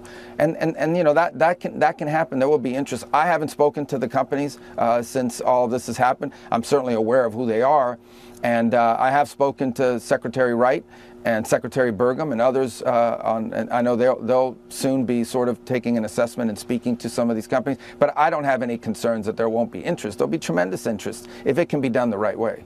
I'm still not clear on what the legal authority is for the United States. Okay, well, that's going back to legal authority, which is stupid. But yeah, and what he said, that is the big issue. He said the companies will be willing or be excited to go in if they're given the space to do so. Yeah, And security guarantees. Yeah, this space is a security guarantee, and it's like, Yeah. okay, what exactly is that going to look like? If you got a bunch of guys setting up IEDs outside your operation, you're like, or if you are forced to hire local people and those local people are just sabotaging all of your equipment and whatnot. Mm-hmm. That's the rub. that's where culture is important, right? Mm-hmm. There's a lot of people in America that are in favor of mass deportation. They want immigration to be dropped to zero, right? That's a pretty common human intuition that people have. I imagine people in Venezuela have that same intuition. They're going to be like, what? Mm-hmm. A bunch of foreigners are going to come in and take over our oil industry? Like, think of that. Imagine if we were like, pitch the idea of China coming in and taking over any of our industries, right? Taking over our oil industry. We would not be happy about that. No. Really? Come on. You think? Oh, okay. They're so confident. Uh-huh. They'd be so good at it. This is America, Adam. I don't even know how you fucking say such a thing. What would China be good at? Nothing. China's not good at anything. Not even takeout? No, well, only yeah, but that's American Chinese food. Okay, American Chinese food is very different than Chinese food. Oh yeah. So, Gypsy Holler for $2 says, "Sitch, we are NATO. What are you smoking?" I think you're confused because that was my entire point. Was that yes, America either directly as an American base or through NATO could set up bases in Greenland. That was my point. Yes. Sean's in the chat. What's up, Sean? How is Sean not a mod? We need to make Sean a mod here. Let me fix that. Lieutenant Satchel for says Sitch is a guy that cares deeply about decorum. It's kind of interesting. I do, if you listen to it on Sunday, normally I do care about process. I don't care about decorum in terms of like, oh, well, it's very important that everyone's like polite to each other. It's important for people to maintain an idea that things exist in a realm of fairness. Otherwise, everyone devolves into acting as a corrupt piece of shit, which is essentially what happened in Venezuela. So normally I do care about those sorts of things from that perspective, but in the terms of like the international law question regarding whether we should have done this or not, I think it's stupid and doesn't really make any sense. And we should have 100% done this. Yeah. Karakin for $5 says USA does have a base in Greenland. It's the Pacific Space Base, formerly the Thule Base. We need the bases for when the Northern Passage opens up. Same with Canada. Yeah, that is the argument, is when the glaciers start melting more and more and more, that there will be a lot of passageways that open up. And if you look at, and also it'd be good defense if we do get some conflict with Russia, because, you know, it's right there when you look at a globe. Bringing up the situation with Trump makes people believe that you're advocating for it or advocating against it, when I think you're just stating it as an interesting fact of our politics. Advocating now. for what? That I think they would believe more that you're advocating against Trump speaking in that way. I think that's why people. I am advocating for him speak. Well, against it will him speaking. No, it depends. I am advocating against him speaking in a way that harms the ability for, I think, America to help Venezuela by talking about just making it sound like we're just going to take the oil. Okay. But when we had the long conversation about like the vagueness, like the way that Trump speaks creates this like dual vagueness. I'm just saying I think it's interesting. It helps him do what he wants to do politically. So it's completely politically good for him to do that. I So don't know if you're in other favor of it in some instances and not in others. well, I would be in favor of it if he's using it to do things I like. If he's using it to do things I don't like, then I'm not in favor of it. So I'm Right. neither in favor or against the tactic as a tactic. That'd be dependent on what exactly is the goal at the end of the day. So then it's not about, what did they say specifically in the super chat? Oh, if that's what they were talking about when they talked about decorum, I mean, that doesn't really have anything to do with decorum at all. So Well, I could see where people would think it was maybe, about decorum, because a maybe. lot of the arguments against Trump is that he's brash and he's just so unpresidential. It's all right. Yeah. So, but I mean, I'm a pragmatist. If being brash and unpresidential is going to is going to rack up a bunch of wins, I'm like, Yeah, okay, well, who cares? brashness Sure, and exactly, right. yeah, That's why I decorum is said officially off the menu. it depends what it's in service of at the end of the day. That's what's important. So Did you see this 60 Minutes piece on the Boston Dynamic humanoid robots? no, I saw that you sent it to me, but I didn't watch it. I put it in the playlist. It's interesting because so I had not seen this. I just kind of postulated it that the next phase is them gathering data from actual plumbers. I think I brought it up on the Sunday stream. Mm-hmm.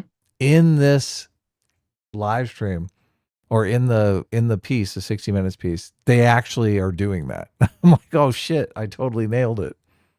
Oh, they have people rigged up with sensors, yes, and they're gathering data from doing whatever tasks they need to do. Right. Yeah. Interesting. That makes sense. Yeah. And people will jump on and give them, if they fail at doing some tasks, some operator will jump on and give them enough training data that they can figure it out. Mm-hmm. Yeah. It's fascinating. When did I say we're going to have humanoid labor taking over? I mean, I gave it, I don't remember like what 2 years. Yeah. 2 years. Okay. And everyone was like 20 years. And it looks closer like, no, 2 years. Okay. We'll see. We'll see. 2 years, see. bitch. You're standing by your 2 years. Oh, yeah. Look, they already have these robots working in factories and shit. Right. Yeah. No. I need to get the data for when I paint at the studio so the robot can do paintings for me. Just buy one of these robots.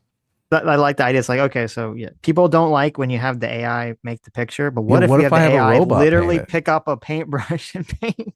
Does that change things for you guys? If I put the training data into the robot, like I paint 20 pictures for the robot so the robot can do my style, but then I just rig that thing up and say, I'll have 50 paintings. Right. I can just leave the studio, come back, and I got 50 paintings. Is that acceptable? Is that, because I mean, it is painting. I mean, it's 100% training data based off of me. Mm-hmm. That's interesting. People can't complain about that. You have to be in favor of that. Yeah, I don't think they have to. No, you have to be. I don't think they'd be in favor of it. I don't think they would like that. No, I say you have to be. Oh, okay. It is so. It has been decreed. All right, this is good. Turn now to the question of Delcy Rodriguez. She was the vice president to Maduro. Now she has been sworn in, so she is the active president of Venezuela. And there's a question of whether or not she's the active president of Venezuela. She was the vice president of a guy who lost the election and stayed in office surreptitiously. So is she really the lawful president of Venezuela? I would say no. Whose law are we talking about, Adam? What do you mean? Crystal Ball, famously a supporter of January 6th. Oh, okay. Famously a supporter of January 6th is like if Trump stayed in office from January 6th, would he say, "Oh yeah, Mike Pence is the lawful vice president"? Right, yeah. Fuck no. What are you talking about? I mean, she's in power, lawfully in power. No. Right. Not she could have been involved in striking a deal with the Trump administration in advance of their kidnapping of Maduro and attack on the country of Venezuela. So, following those actions, This is her speculation, okay? And the guest that they invite on completely shoots down this speculation as ridiculous. But she's opening the show with it. Isn't that crazy, Sid? That is pretty funny. Did she not know what the guest was? I guess she didn't know what the guest was going to say, huh? The guest is like, nah, that's kind of nutty. To think that? Nah. Are you kidding? You think the Trump administration would reach out to the vice president and say, hey, we're going to kidnap Maduro, okay? Are you down with being the president before no, we do I mean, it would have to be. That's ridiculous. No. I mean, obviously, listen, it would obviously have to be through some sort of like surreptitious channel, sneaky CIA maneuver. You wouldn't just be like, excuse me, ma'am, would you like to be involved in a coup? Like, don't worry, I'm not a police officer. Buy these drugs from me. Like, it's got to be like a sneaky way to do it. Right. Okay. So you're giving credence to the idea. Well, the only reason it's theoretically possible. I mean, it's not like it's a crazy idea. It would make sense. Obviously, as we talked about, Maduro was afraid of being couped. Well, you would want to know what she's going to do. You would want to know what she was going to do if that happened. But even if you had someone on the inside, that person couldn't just say, oh, out of curiosity, if Maduro was kidnapped, what would you do? Obviously, I would wager that in the long history of our country in CIA operations, that our country has worked with people to coup other people, and they've somehow found a way to communicate that information without being retarded about it. Right. In our long history. But I think the reason that Crystal is talking about this is because the political opponents to Maduro in Venezuela made this claim publicly that she was in on it, and that Maduro was in on it. So that's probably and Crystal's why just sucking it up, repeating that. Now, obviously, it makes sense politically for the political opponents of Maduro in Venezuela to make that claim because they want to take power. They want to be the legitimate. They want to remove any sort of like heroism he would perceivably get for getting captured, and any sort of rally around the flag effect that may happen to some Venezuelans in Venezuela around the vice president or whoever in that party becomes, in charge of things. The illegal vice president. Right. They're like, look, this is a perfect opportunity to make the election right again. They lost, put one of us in power. We've gotten some contradictory signals from Ms. Rodriguez. So first we had this very bombastic public statement where she said we'll never be slaves again. She also said that the action had a, quote, Zionist tinge. Since then, we've gotten a new statement that has quite a different tone. We can put this up on the screen, where she's seeking cooperation, she says. So she says Venezuela reaffirms its commitment to peace and peaceful coexistence. Our country aspires to live without external threats in an environment of respect and international cooperation. We believe global peace is built by first guaranteeing peace within each nation. We prioritize moving towards balanced and respectful international relations between the U.S. and Venezuela, and between Venezuela and other countries in the region, premised on sovereign equality and non-interference. These principles guide our diplomacy with the rest of the world. We invite, and this is the key paragraph, we invite the U.S. government to collaborate with us on an agenda of cooperation oriented towards shared development within the framework of international law to strengthen lasting community coexistence. President Donald Trump, our peoples and our region deserve peace and dialogue, not war. This has always been President Nicolas Maduro's message, and it is the message of all of Venezuela right now. This is the Venezuela I believe in and have dedicated my life to. So for further analysis of the situation, we are very... Now, maybe I'm being not fair. Maybe I'm being a little uncharitable. But doesn't it sound like that kind of annoys Crystal? It does. It definitely does. And That's a good thing. Like that's a good statement. You should be happy about that statement. Oh, that statement's great. Yeah, yes. Totally great. Yes. Fortunate to be joined by author and lawyer Ava Gollinger. She is also the author of the book, The Chavez Code. Great to have you, Ava. Good to see you. Thanks for having me on. All right, so talk to us about Delcy Rodriguez and what you think is going on here. There's so much going on also under the surface, behind the scenes, that obviously most of us are not privy to. So things are very much in development in real time. But certainly there can be several things true at the same time. One, it can be true that there was some type of negotiation for this outcome that then has platformed and placed Delcy in the presidency in Venezuela for this transitionary period, as it's being referred to at least by the United States. And it can be true that Delcy and the government in Venezuela remain anti-imperialist and opposed to, the U.S. control of their country. Both things can be true. I mean, this is a very dangerous moment for Venezuela. Even if there was a negotiation that took place ahead of time that somehow sacrificed Maduro or enabled his capture to remove him to give Trump a victory so that, the rest could stay in power, it doesn't mean that they're welcoming U.S. intervention and invasion into the country. I mean, obviously they were pushed into a corner, but at the same time, there have been negotiations going on now for months, at least since the start of this year, and leading them have been Delcy and her brother Jorge, who up until now has been head of Venezuela's legislative body, the National Assembly. They are very astute and intelligent and internationalist individuals who have been involved in this particular part of the government throughout most of Maduro's presidency. So it's really not surprising to see that they are the two key players in this chapter of the Venezuelan government. But I think primarily they're trying to hold power. So by any means that's necessary. And it's in part to ensure their own power and their own, posturing in the country, the wealth they have accumulated. But it's also to ensure that the opposition doesn't come back and take power, because they certainly don't want that to happen. And that's not something that's widely accepted and desired in at least in the Venezuela that I know. So I think that there can be several things true at the same time. Well, we should know you're one of the... I wonder if the opposition powers are going to get nasty, if they have a lot of vendettas to settle. Well, that's the thing that I don't know. They might get really nasty if nothing, like, this doesn't really change anything. Like, if essentially the Trump administration just says, okay, well, we're going to work now with, we're going to work with Maduro's VP or whoever is in charge, and we don't really give a fuck about the opposition, right? Right. Then they're going to cause a bunch of problems. But I don't know if that would be probably more strategically intelligent to do for Trump administration, because, like, I don't know, the opposition in Venezuela probably doesn't have that much power in the first place. Yeah.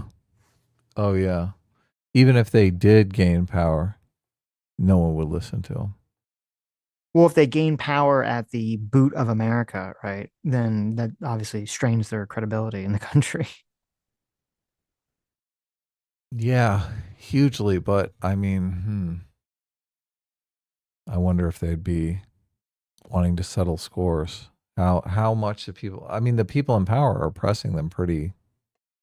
Yeah, or you're saying, are they going to be distracted by, revenge as opposed to doing something that'd be useful, right? A large portion of the Democratic Party wants to string up the millionaires and billionaires, right? Right. I don't know I don't know the politics of the opposition party. I don't know if it's... I'm assuming they're less socialist-y than the Socialist Party, right? Right. So. Yeah. I'm not sure. Literal experts on the country. You spent a lot of time there. You knew many of these people personally. Part of the things I'm interested in here is about this deal with Delcy Rodriguez. You have said that she's looked at in the country as more of a technocratic manager of the current, like, quasi-socialist capitalist system whenever it comes to oil. Part of the reason that she may have been picked here by Donald Trump, or at least accepted by the current Trump administration. I mean, how will you see her capability of balancing juggling these two things of wanting to either appease, work with the Trump administration, and then organic, internal, small d democratic concern over the United States and this current intervention, the kidnapping of Nicolas Maduro. What's your sense of the internal dynamics and her ability to manage that and what that's going to look like?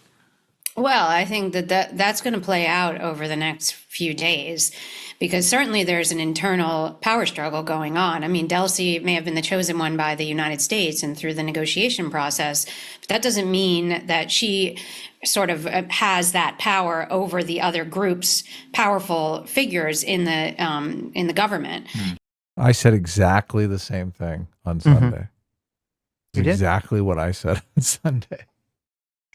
Yeah, though if she is some sort of very good managerial presence who manages a lot of the technical aspects of administration, especially in terms of money, then that'd be a better sign of her being able to retain power, because people would need her to dole out the money then and to keep the operation running. I mean, I just look at it. Where are the threats, though? I mean, she could be as competent as can be, and if you've got one of these generals that is like, this is my chance to be That's true. in charge. It doesn't matter. Who fucking cares how much she knows? Right. But they might be more inclined to keep her around. Like, well, you get to be my vice president now. They're going to keep around someone that has political aspirations. Didn't we just I don't talk know. about this? We don't know what her aspirations No, they're going to are. ship her. Yeah. No, she says in here that her political aspirations, she's always been a player, a climber. Oh, okay. Yeah. Interesting. She's always had her eye on the presidency. She's in the catbird seat right now. She's the one that wants to be president. So, well, yeah, she doesn't so have the general is going to go, hey, you're going to be my number two. No, he's going to be like, this woman's going to poison me. I'm shipping her off to fucking Siberia. Yeah, if you don't have the some sort of security, this is not going to matter how competent you are at the end of the day. Yeah, what did Putin do with that guy that he was sending off to Belarus to live happily ever after? Oh, his plane crashed. Holy shit. Yeah. Shock. Yeah. So this is a torturous time right now. I'm sure she's worried about dying in her sleep. There are sectors, like Delcy is not the one who's controlling the security forces and the military and the social movements.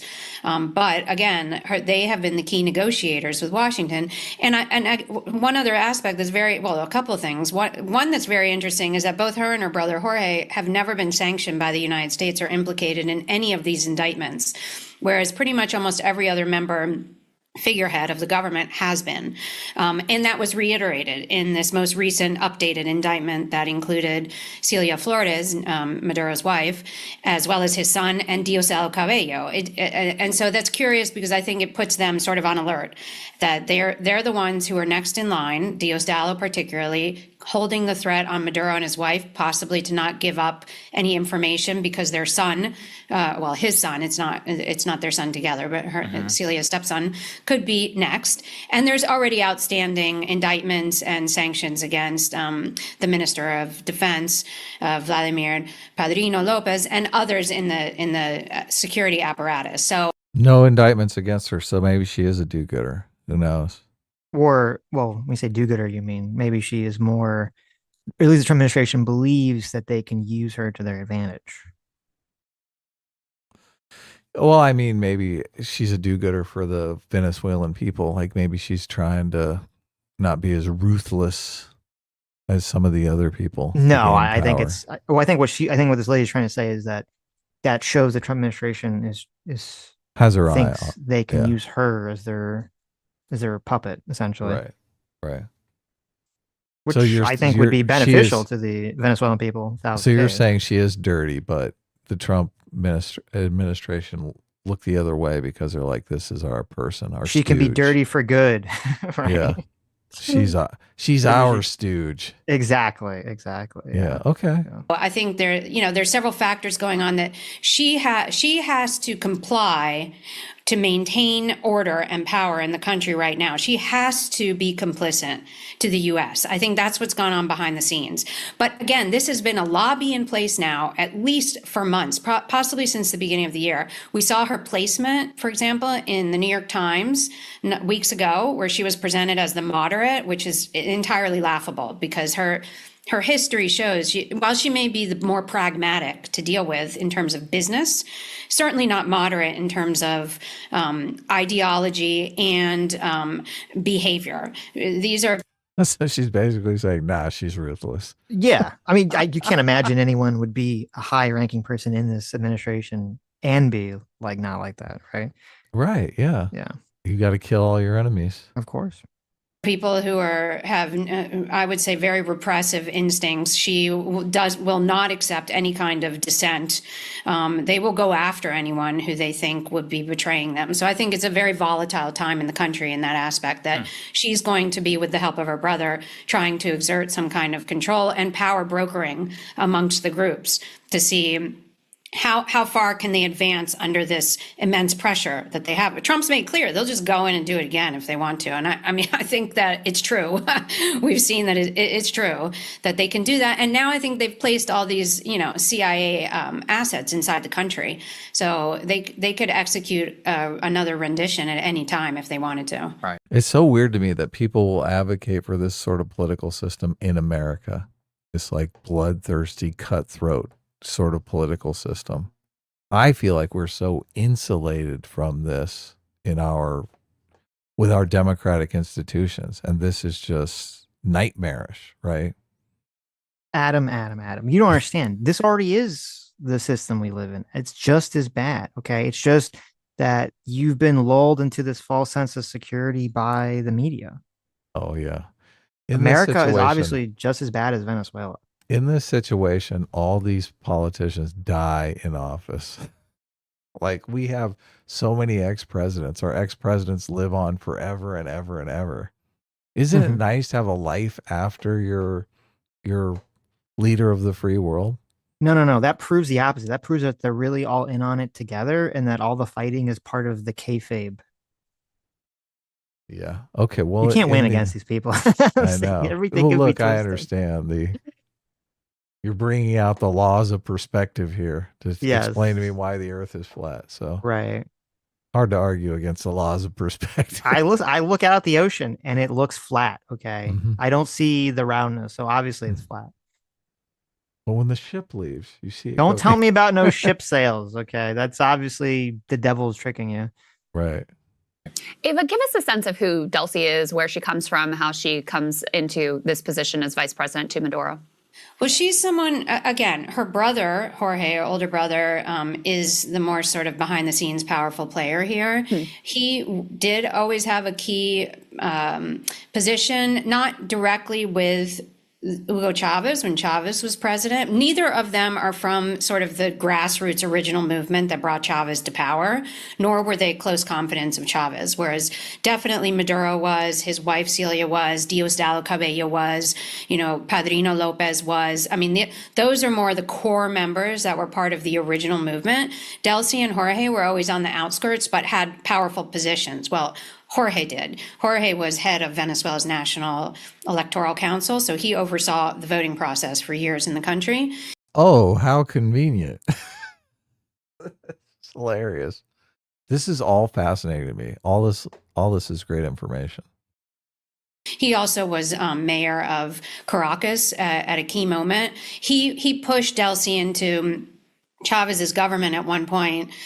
Chavez briefly took her on as his chief of staff. That was her first sort of foray into the government. That lasted not more than 6 months. Chavez fired her and ousted her entirely from the government and never wanted her back again, never brought her back again. It wasn't until after his death that she was brought back in, along with her brother Jorge, as part of this power sort of deal that they made with Maduro for him to maintain. I wonder what she did. What that pissed Chavez off. She talked at the wrong time or something. She gave him a bad hand job. Not enough lubrication. Oh man. Power. So she is someone who's educated internationally. You know, she's a lawyer. She's very smart. These are very smart, calculated people. So they've been playing a long game here. They have wanted to take the presidency and to rise to that position, and she's done well for herself. She started as Minister of Communication with Maduro. She rose to Foreign Minister. That was the way she was sort of able to, you know, create her networks and get into the sort of role as being the pragmatic and the technocrat. And then she pushed her way into both the vice presidency and the head of the oil industry. I mean, you know, they have been playing the long game here, and I think that they have done quite well for themselves that she has been placed in this position now. That's why Trump wants her. She's head of the oil industry. Yeah, Yeah. that's true too. She's the liaison. What's her with name? ExxonMobil. I'm not sure she's the vice president. Yeah. Delcy. That's what. Well, see, that's what Chavez called her. He used to call her Delcy Dry Hands Rodriguez. Put some That's oil why he on kicked her there. out. Yeah, see, that's why she became the head of the oil. She's industry. like, I'll never live this down. I'll never have dry hands again. And Chavez was like, you know, I think love that black they've been- gold. Give me that black gold all over your hands. Not to say that they were always sort of working to undermine Maduro, but I think that was the objective in the end, was that Delcy could rise to the presidency and potentially her brother could be next in line. Ava, what's your general sense of like the modal outcome here? You know, we make some deal, they crush the opposition. Does that just end U.S. intervention? What does that look like inside of the country? Let's say the sanctions lift, all the groups get rich, everybody seems to be happy. What are the downsides to that, you know, for Venezuela? Yeah, I mean, the groups are rich anyway, Right. already. But, you know, it's really more, there's other aspects here, because there are the people of Venezuela. I mean, there are movements there. They can't be disregarded. You know, there is still a powerful bastion of the original sort of Chavista movement. And there's a lot that were not content with the situation with the current government and wanted change, but that didn't mean they wanted U.S. intervention or any kind of, you know, U.S. puppet regime in place. They weren't supporting the opposition either, but they wanted change. So I think there's a lot of factors that, you know, it's still volatile and delicate. Just because Delcy's getting support from Trump doesn't mean that she's going to have the support of the people. I mean, there's a lot of, you know, psyops going on internally, people saying that it's not true, the betrayal, that there must be some other thing going on here. And I'm sure they're going to present it to the country as though this is what they have to do in order to maintain the Bolivarian revolution in Venezuela. But in reality, it's to maintain their own power. But I do think that potentially over time, you know, grassroots movements will again begin to build up in opposition, and you know, it could be anyone's game at some point. What I found really interesting though from Trump was that they did completely dismiss the opposition and Maria Corina Machado, who were waiting in the sidelines, who asked for this. So, I mean, I think that Delcy sold it really well to Rubio and Trump, and I think that she was right. You know, many outside of Venezuela and who had the sort of platforms in the media were saying that Maria Corina Machado, had all this support and could just ease back in if she was given the chance. But that's not really true. She doesn't command any of the military and security forces in the country. She doesn't have that level of, you know, political and security military support. So, and she won the Nobel Peace Prize and dicked Trump out of it. So, so Trump is not going to defend her. You know, it's funny because you had suggested that, and then I mean, there was reporting, it was from an anonymous source, but it was claiming that had some influence on Trump. What would you think if Trump did put her in just long enough to get killed and then was like, oh, well, that sucks? I would be, listen, I would be more. Oh my God. As residents, not Trump stan, I don't think Trump's that bad. Okay.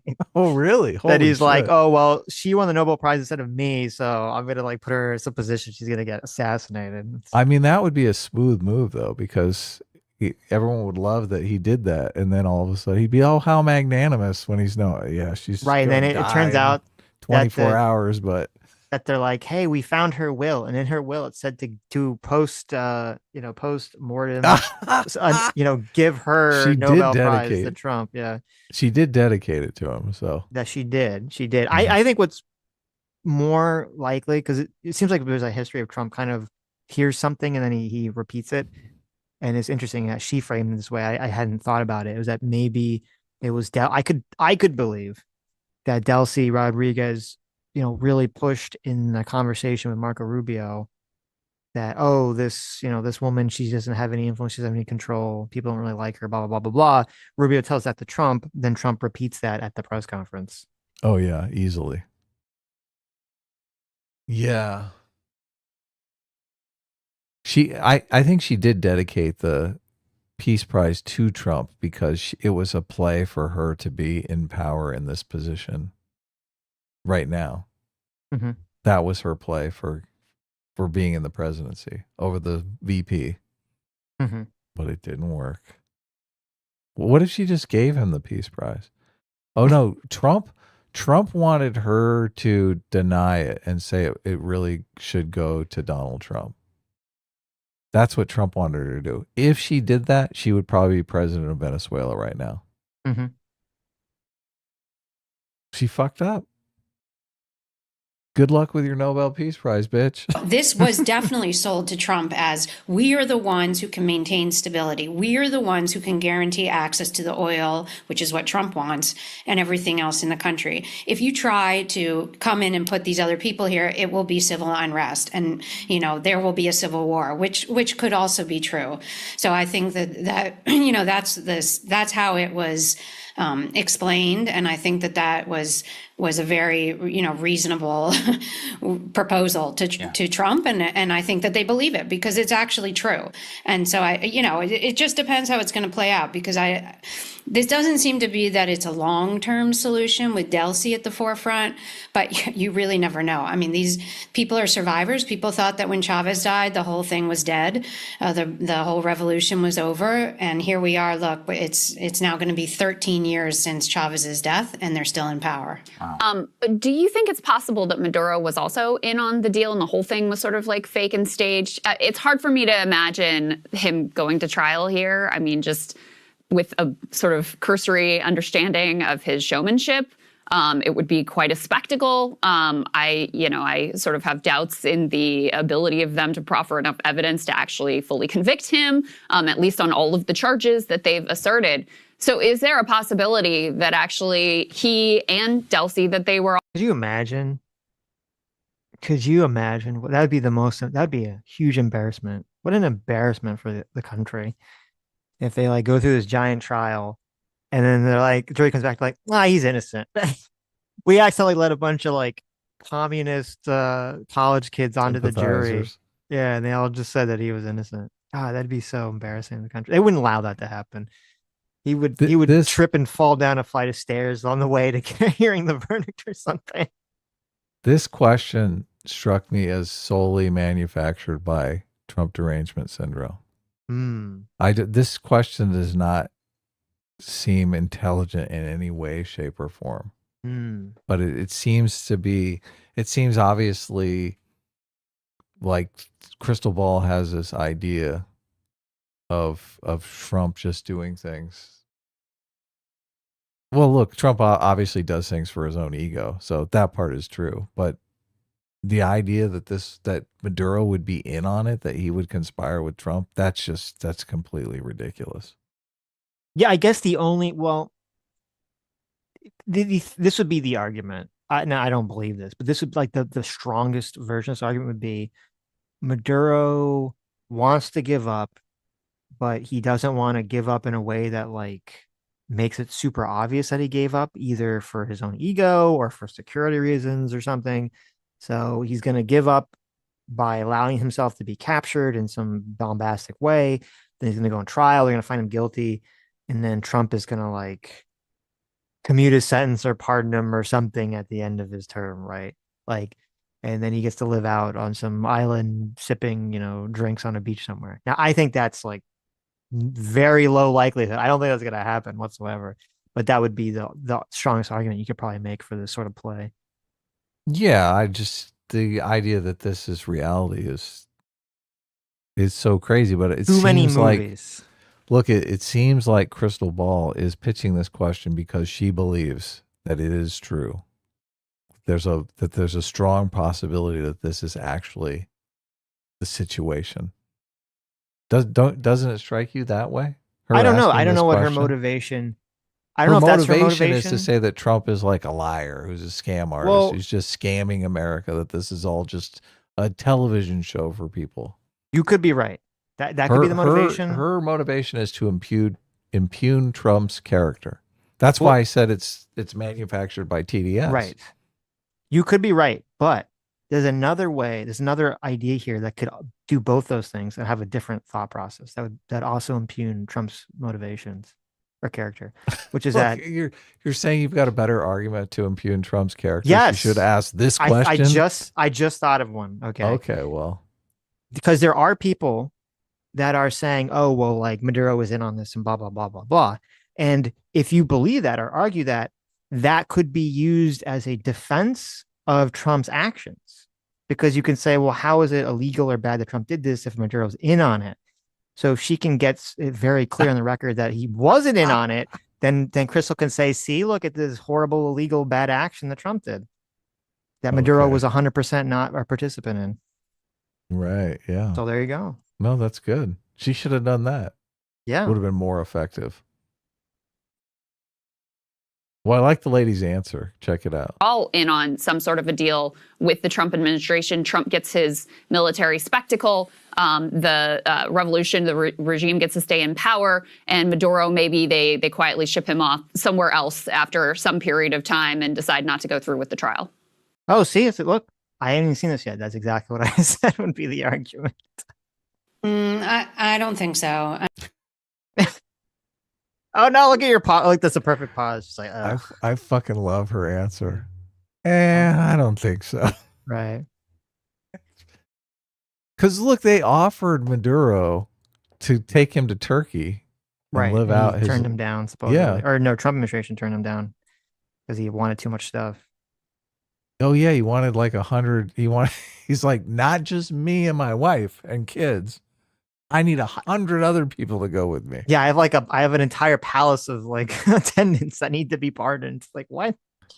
Well, look, they're gonna crush the opposition, so all the Maduro supporters are probably gonna get killed. So he probably wants to get those people out because he owes them favors. Maybe. I mean, and not in my opinion. I think that Maduro really thought that this wouldn't happen, and that's why he was sort of taunting Trump. But that was the same as Saddam Hussein. He's like, they won't do anything. Yep. Next thing you know, you're living in a hole in the ground. Yeah. Or getting a bayonet in the butt. Oh yeah. Oof. That was all filmed too. Let's look that up. Yeah. I mean, Maduro's always been trying to negotiate. Basically everything Delcy's going to do now, Maduro essentially would have done. Yeah, it's I was just that told he the wouldn't same. have done it in the same way. Right. So no, I don't. He just didn't want to bend the knee to Trump. All these dictators are like total egomaniacs. Of course. It's hard. I think it's hard to become He's probably a dictator. killed hundreds of people. He's like, I'm no, sure. I tell people fuck off and I kill them. It's probably hard to get to be a dictator without being an ego narcissistic maniac. Yeah. think that he was in on it. I don't think where he is right now, that's not a place where anyone would voluntarily go to. The case is real. They have some pretty star witnesses. It doesn't mean that all the evidence is going to hold up, but there is witness. Did you see he was already showboating in the trial and the arraignment, and the judge shut him up? No, what did he do? He was already, I'm a political prisoner. I was captured. I am the true president of Venezuela. The judge was just, there'll be plenty of time for that. Okay. I need to know your name. Okay. He's like, sir, I asked you your name. Okay. That's exactly what it was. Yes. Yes. Testimony, they have some key figures. They have the former head of Venezuelan military intelligence is in the same prison as Maduro, and he's already singing his songs. They already got his head of intelligence. I'm glad I saw this because Crystal kind of said it in this, but then I saw it a couple first. She's acting like the charges against Maduro would not hold up. And I'm like, what are you talking about? Did you read the indictment, Sitch?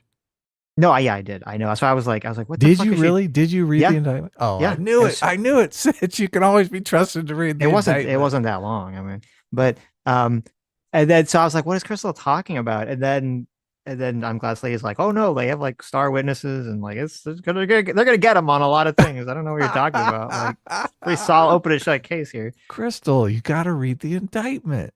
You got to do your homework. Thankfully, Sitch does my homework. Well, for just me, just so. conceptually, as I said, like it would be, it's almost unfathomable that the U.S. government there'd have to be such a high do level all of this on incompetency. flim Yeah, to do flam? all this and Yes. then just fumble it on the 90-yard. I mean, listen, the Yes, Trump administration is not totally. the most competent administration in the world. I've said that a million times. This but isn't Epstein, okay? yeah, this would be like historic levels of retardation if that was the case. Yeah. The historic mission and then the Yeah. indictment is complete bullshit. Oh my God. I am curious. I feel like Embarrassing. it's going to be hard. Like, what kind of jury do you get for a trial like this? Mm. Like, that's interesting. A Do you get like a bunch of retards? Venezuelans who have been tortured by the Maduro go. regime. Like, do you get the dumbest people on America that have no thoughts, feelings about the situation whatsoever? Is that who we're trusting? I'm not sure. Yeah. It's in federal court though, right? Obviously. Yeah. Right. And they've got And several Diddy others. and Luigi Mangione all hanging out together in the same person. Yeah, stunning. Well, I mean, there are a lot of Wait, hold on. What did she say? I know. Look, she goes to the most airheaded response. Yeah. And this lady's like, why are you asking me about Mangione? It doesn't mean that all the evidence is going to hold up, but there is witness testimony. They have some key figures. They have the former head of Venezuelan military intelligence is in the same prison as Maduro, and he's already singing his song. And they've got several Diddy others. and Luigi Mangione all hanging out together in the same person. Yeah, stunning. Well, I mean, there are a lot of figures there, but in terms of this particular case, Well, I don't know. Maybe she saw. I don't know if you saw. There's the meme. I saw a bunch of memes of like Diddy and Maduro like dancing in the jail Right. cell. So maybe she saw that. Could throw Luigi in there now. there's aspects of it that obviously are not going to hold up. Some of the charges are ridiculous, but there are other things that they could try to make work. And I mean, there's no one possibly who could believe that Maduro is going to get a fair trial in the United States. So certainly his lawyers are going to try to get the charges dismissed, to get it thrown out because of the way that he was captured. Obviously, it was an illegal violation of international law. There's no question. However, if it played out that somehow there was an agreement that Delcy had sort of taken over and permitted this, then they could say that it was authorized by the government that they were recognizing in Venezuela. Oh my God. That's a smooth move, right? Yeah. Well, you wouldn't want it to come out because then it would completely destroy her legitimacy. Oh yeah. So I forget who I was listening to some legal person. Does her legitimacy matter though if she's ruling by pure force? I mean, Maduro's legitimacy was questionable. Obviously, he lost the election. I feel like there's always some thin facade that has to exist for most things. Well, I think in a democracy, you do need legitimacy among the people because it's all about public perception and public persuasion. Mm-hmm. I just think in these authoritarian regimes where it's really about who has the guns. Well, here's why I say that I think it would matter even for her. Because as we talked about in a situation like Venezuela, there's always going to be people vying for power and uppercomers, people trying to steal the throne from whoever's at the top. Of course. And so a very good piece of power or persuasion against her for someone who wants to steal the power from her would be, well, she actually sold out our, brave hero Maduro to the American government. So therefore she's just a stooge of America. Yeah. So I do think that would have, now maybe she'll still retain power, but it wouldn't be beneficial for her, the information to come out. Yeah. I just always wonder if her response could be, hell yeah, I'm a stooge of America. Now get in your cell. Maybe. Hook the battery up to your nuts. She's gonna go, she's gonna just post on X the little Chad yes meme in response. Yeah, exactly. To, exactly. How you like that electricity on your nutsack? There you go. We don't really know some of the issues behind the scenes that will come out in discovery if the case does proceed to trial. But I could see it actually happening at some point further down the line. There could be a deal there could certainly be a deal. I mean, they have his wife too. It would be very sad. I'm just saying from a human perspective. Also, I know them. They would be in prison basically for the rest of their life. These are two people who've spent the past, 30 plus years together every day. They are a team. They're a very solid couple. They're going to be separated. I saw at least. Oh, it'd be so sad if the horrible dictators have to spend the rest of their lives in prison away from each other as a married couple. Yeah. That's This so was the sad. thing that made me want to read her book, but it's not on Yeah. Audible, so I'm not going to actually That's read it. that's so sad. gonna Yes. listen to it. Okay. Now give Well, I them the didn't death know if- penalty so they can reunite in death. I don't know if she. Oh, that's very pragmatic of you, Sitch. I love it. I don't know if she's a bleeding heart liberal, or I don't know if she's a socialist. Like she was in favor of the Chavez. Her book is called The Chavez Code. So, but it just seems maybe like a historical accounting of the movement. But I don't know if she's writing because she's in favor of the movement, or she's. All this seems like just good information, though. So Yeah, so far. Yeah. we can move on. I don't think there's anything more after this. So Oh, okay. if you want to read some super chats, if you want to watch a No. little bit of the There was one robot thing. There was like a 3-minute Stephen Miller clip I wanted to play here. Oh yeah, bring it up. Read a super chat though. I gotta go grab something. You go grab I'm gonna something. go. I'm gonna go. I'll be right back. You go grab something. Whatever that may be. Okay. Jason Mulgreen, thanks so much for the $20. Says either China, Russia, and Iran continue to extract all the resources, keep military on our doorstep, and Venezuela continues to suffer, or the U.S. takes control, we benefit, and Venezuelans have a chance at the future. Yeah, that's the way that I look at it. Exactly the same way. Is that, at the worst case scenario is the Venezuelans continue to suffer, but at least we benefit. But I think it's more likely that we'll try to help Venezuela become a better place. It'll just take time. Because even if theoretically, and I'd say this to the people that are like, very anti-Trump, or the people that are poo-pooing this, even if the Trump administration just, does the Megamind meme and they extract resources for their own benefit or the oil company's benefit, and the Venezuelans continue to suffer, my argument would be like, that's possible, but it's still America. Trump's going to be out of office. You have, in 3 years, you can have another chance of another administration. Maybe you get someone who's actually in favor of helping the country. So, which under the current situation with China and Russia and Iran backing, there's zero chance of anything going in a positive direction without some sort of bloody, violent revolution or coup or something to that effect.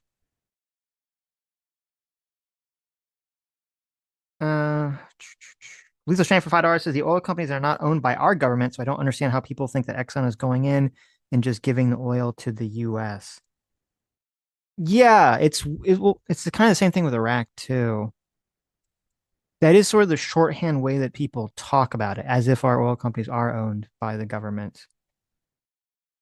I don't know. Maybe the argument would be that they think that the oil companies are going to give kickbacks to the government, or that the government workers or the people in administration will end up working for the oil companies, or they're getting kickbacks from the oil companies, which I believe did happen to some extent with the Bush administration. Obviously, everyone points to Halliburton. It's not an oil company, but everyone points to Halliburton with Dick Cheney. So Cheney was the CEO of Halliburton, obviously. Right.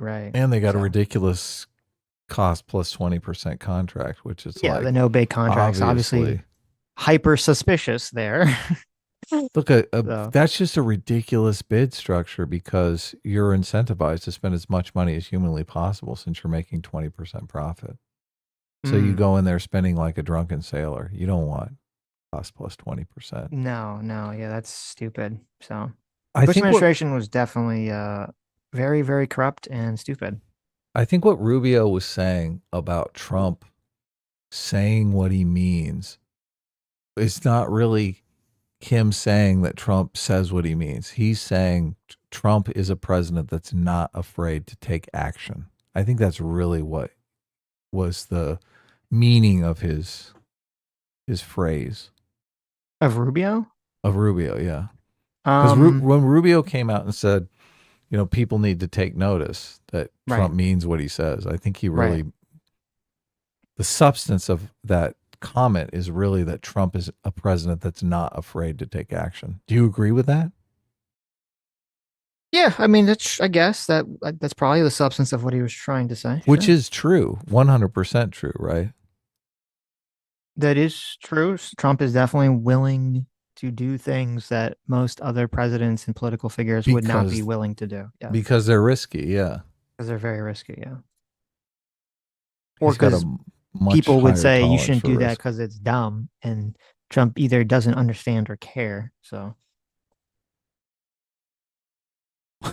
Well, people would say, I think a lot of people would say you shouldn't do this because it's dangerous. right, Who Right. knows how that's going to affect your political aspirations?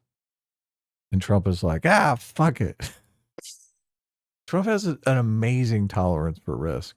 he I does. mean, I was yeah. thinking this the whole time that he was running again. I'm like, Yeah. oh my God. If he loses, oh, that is the worst. Oh man, he is like the laughing stock. Mhm. Back-to-back losses. Yep. Back-to-back electoral losses for the presidency of the United States. Oh my God. That's a risk. That's a risk most people would just slink away from. Right, but that's why I thought he wasn't going to run again, but he had the super high risk tolerance. So And they really wanted to throw him in jail for something too, which yeah, that's true too. So it would actually maybe it would be less risky not to win if you think about it. I So, guess you're right. Yeah, maybe it would have been less risky. So maybe we have it completely backwards. Mm-hmm. I know everyone was talking, but I haven't read it, but everyone or listened to it. Everyone's talking about they released I think it was on New Year's, right? They released the huge Trump deposition from the Jack Smith deposition, and all the people that listened to it or claim they listened to it now, obviously they're all very anti-Trump. So I don't know how accurate this is. We're saying like, oh yes, if this case had been able to go through, it would have been. Oh, like, he'd be put away forever. yeah, Trump would be 100% put away, and blah blah blah blah blah blah blah. So He'd be dead. right, yeah. He'd So get let's talk lethal about what injection. next. Oh, Yes. Stephen Miller. I love this guy. You're the only one. Stephen Miller I'm a huge fan. You're the only one. You're the only. I don't. Trump doesn't even like Stephen Miller. Really? He made some comment about I how only like say that to trigger you because I I know know. you can't stand Stephen Miller. Oh Yeah. my God. he's a very weird guy. He's a very bad vibe to him. Also, it's Yeah. weird because I'm pretty sure Stephen Miller's Jewish, but he's been really pushing the alt-right JQ? talking points. No, not the JQ, but the alt-right talking point about how like, World War II was bad for America, which is interesting, but Mhm. we'll continue. Squeeze Louise says, Adam, you are not the only one. Take Yes. that. Look, There we you might go. have to do a poll on whether the audience likes Stephen Miller or not. Like a rat face here. I know why Stephen Miller is popular because he's got a very fuck you attitude. I feel like he's got a very autistic attitude, but Mhm. maybe that's just me. Delcy Rodriguez was formally sworn as Venezuela's acting president this afternoon. She was the vice president. She described the U.S. intervention as, quote, without a doubt, Zionist in character, unquote. Is acting President Rodriguez someone that the U.S. can work with? So the acting president put out a statement. I want to say, Jake, it was last night, pledging cooperation with the United States, pledging full and complete cooperation. But they also with just passed a law saying that if you supported the operation against outlawing individuals or threatening with criminal penalties individuals if they supported the operation against Maduro. I think they did that today. Well, the good news there, Jake, is that nobody inside of Venezuela supported the operation, so it's a law without meaning or effect. Look, Jake. I think the real reason because it seems kind of silly, why would they pass a law? The real reason they pass a law like that is that they're going to use that against people they want to purge. So if there's someone in the administration that the VP or whoever's in charge wants to purge, they just manufacture some evidence that, oh, look, you were really supporting the operation with Absolutely. America. Absolutely. Yeah. That's exactly right. Yeah.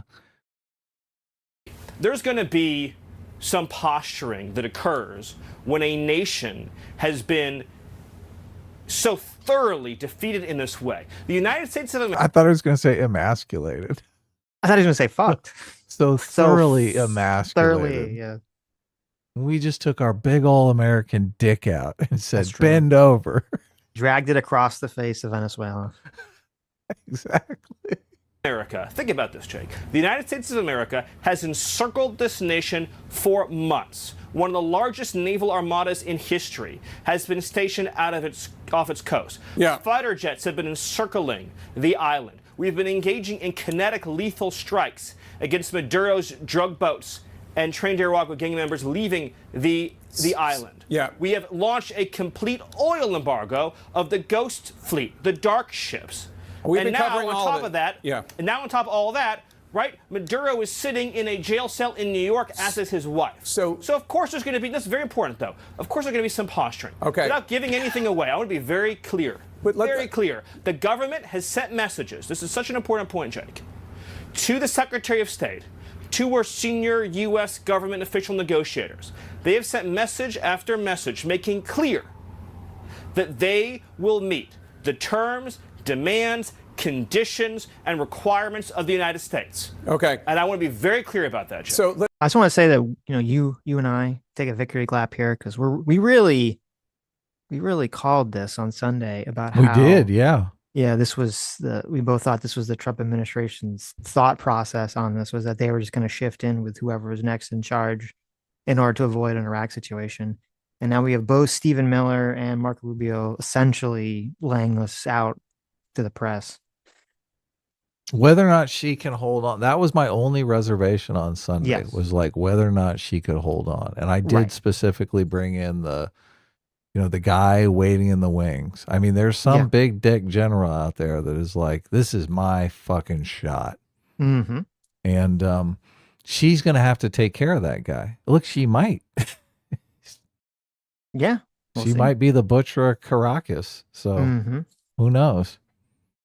Let's the question about who is now running Venezuela is one that even members of Congress who are big Trump supporters say they're not quite sure about. Senate Majority Leader John Thune told CNN's Manu Raju that he doesn't know what President Trump meant by his assertion that the U.S. is running Venezuela, and he said he needs more information. Can you tell us what the president means when he says, is acting President Delcy Rodriguez in charge? Is she running Venezuela or not? See, so much of this I see as just a clash of cultures, which I do think Trump kind of understands how the authoritarian regime runs, because so much of American business is run like an authoritarian dictatorship, right? Mm-hmm. So he seems to be able to swim in the waters of the democracy and the authoritarian dictatorship and understand the human dynamics in both of those situations. Where when the media asks dumb fucking questions like this, I think they don't understand. Like they think Venezuela is a liberal first world democracy when all the evidence shows, well, it's kind of been backsliding into authoritarian dictatorship. I think you keep falling into this trap I laid out earlier. I don't like the media. The media should not in this country operate under a principle of like, well, the president said something that could be interpreted in multiple ways and on a face value could be interpreted stupidly. And so we're going to just assume like the most charitable or good faith interpretation of whatever he said, and therefore not ask for clarification from people in his administration. Like, I don't see why the media should behave in such a fashion. Right. But my problem is with the questions. You can articulate them in a way that understand both structures without giving charity to Trump in the way that you think I'm advocating for. Well, like how would the question be phrased, I guess? Or how would you like the question to be phrased? Something that acknowledges the fact that there's a power vacuum here that we are going to need to deal with. This question doesn't, he's asking a question about our legal authority, how I guess I guess you could ask it in a question.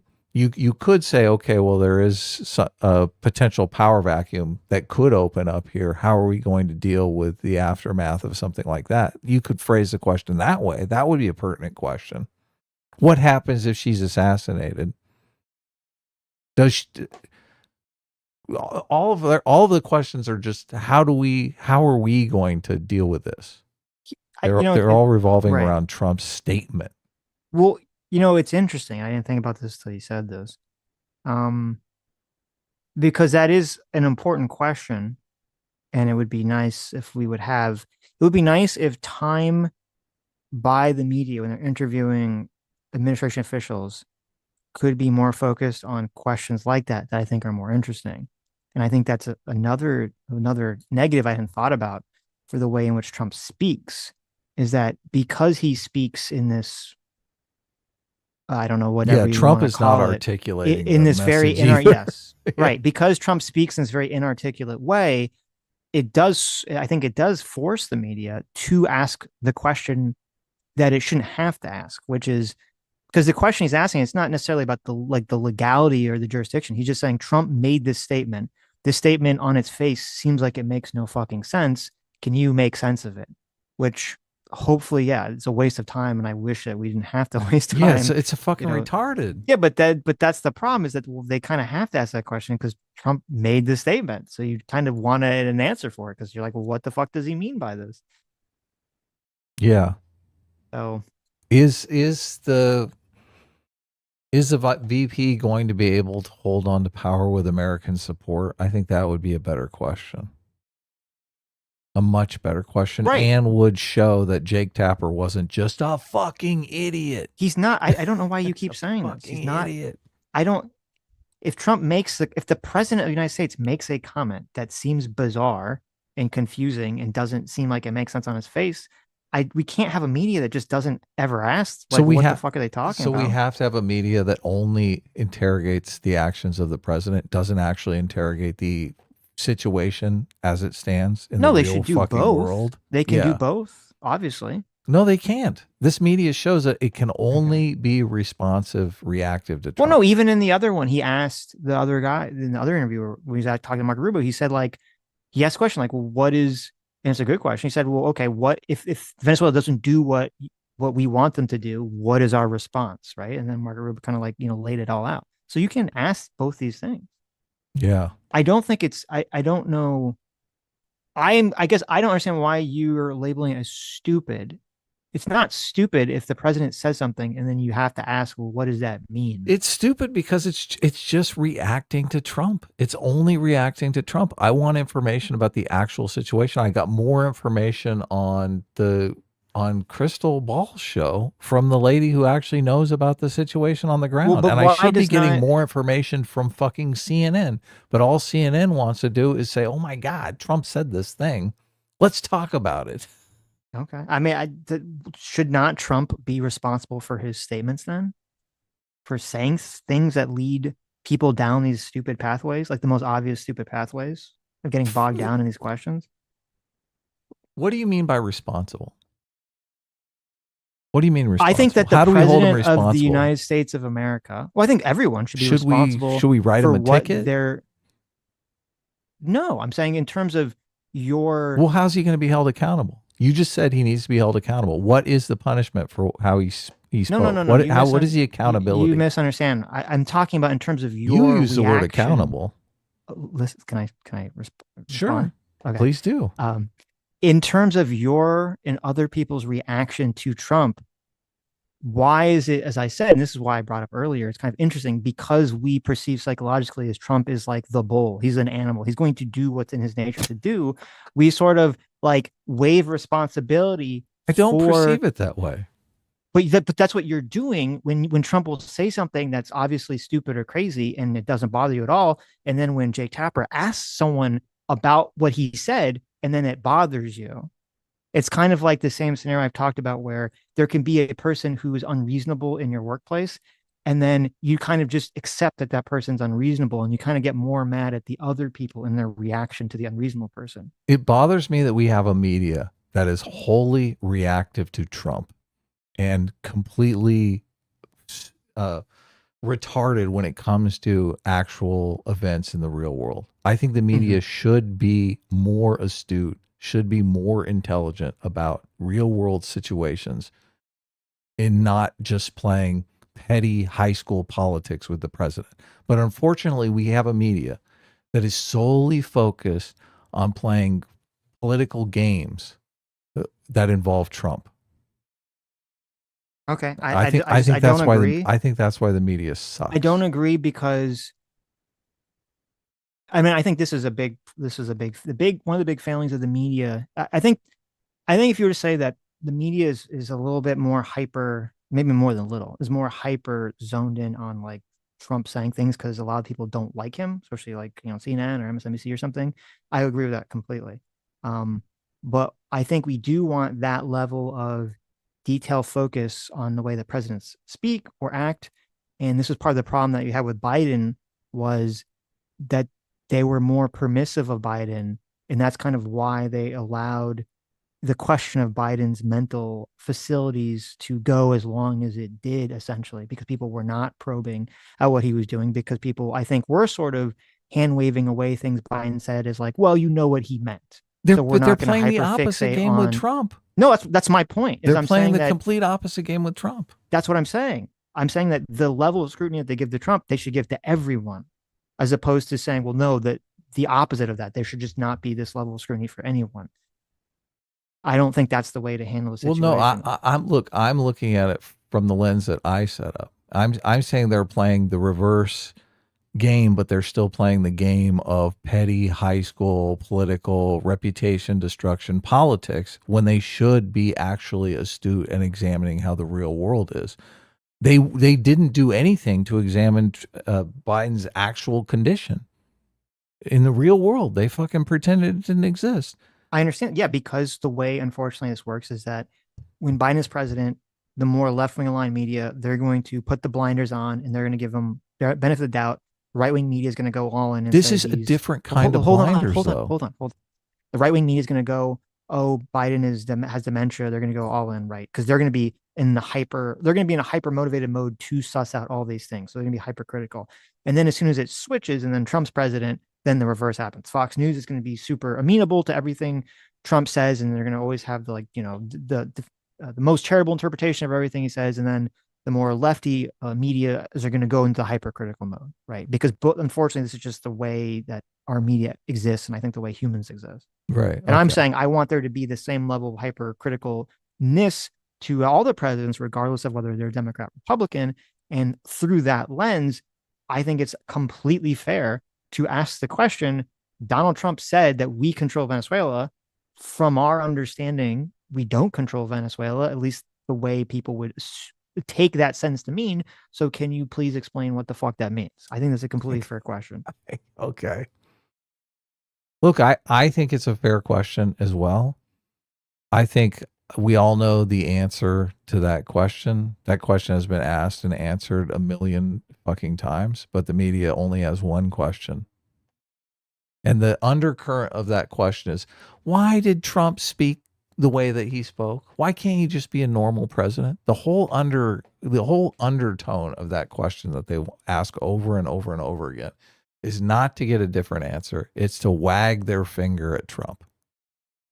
I know, I do agree with that. I think that is true. Is that once you get the Do you original, think that's effective? Do no, you think that's a good strategy? well, it could be effective for cultivating people For to not like ratings? Donald Trump, yes, Yeah, or for okay. ratings. Yeah, So it's effective reputation for that. destruction. Yes, it is effective from that notion, and I do agree that that is part of what's going on in a lot of these interviews. Is that you ask the question once or twice to different people in the minute. Well, actually, I would perceive it as like I do perceive it the way that you're saying that you ask the question once or twice to people in administration, and if you keep getting the same answer and they keep asking the same question, it does seem to be more about like Trump is stupid or Trump is bad and he said a bad thing, and so we want to like That's hyper fixate exactly on what it. they Right. mean.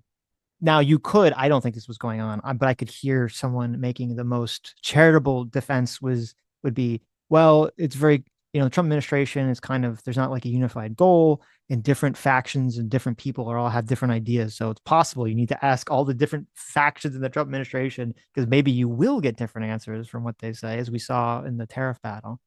But I think it's more aligned is once you ask the question, I think it's fair to ask the question once or twice, and if you don't get the answer, you get an answer, you just move on at that point. You don't just keep hammering on it again and again and again. My critique is the media, Jake Tapper in particular here, is a fucking blithering moron. Like, he does not have the same understanding or think the understanding is valuable as the woman that we saw on the Crystal Ball show.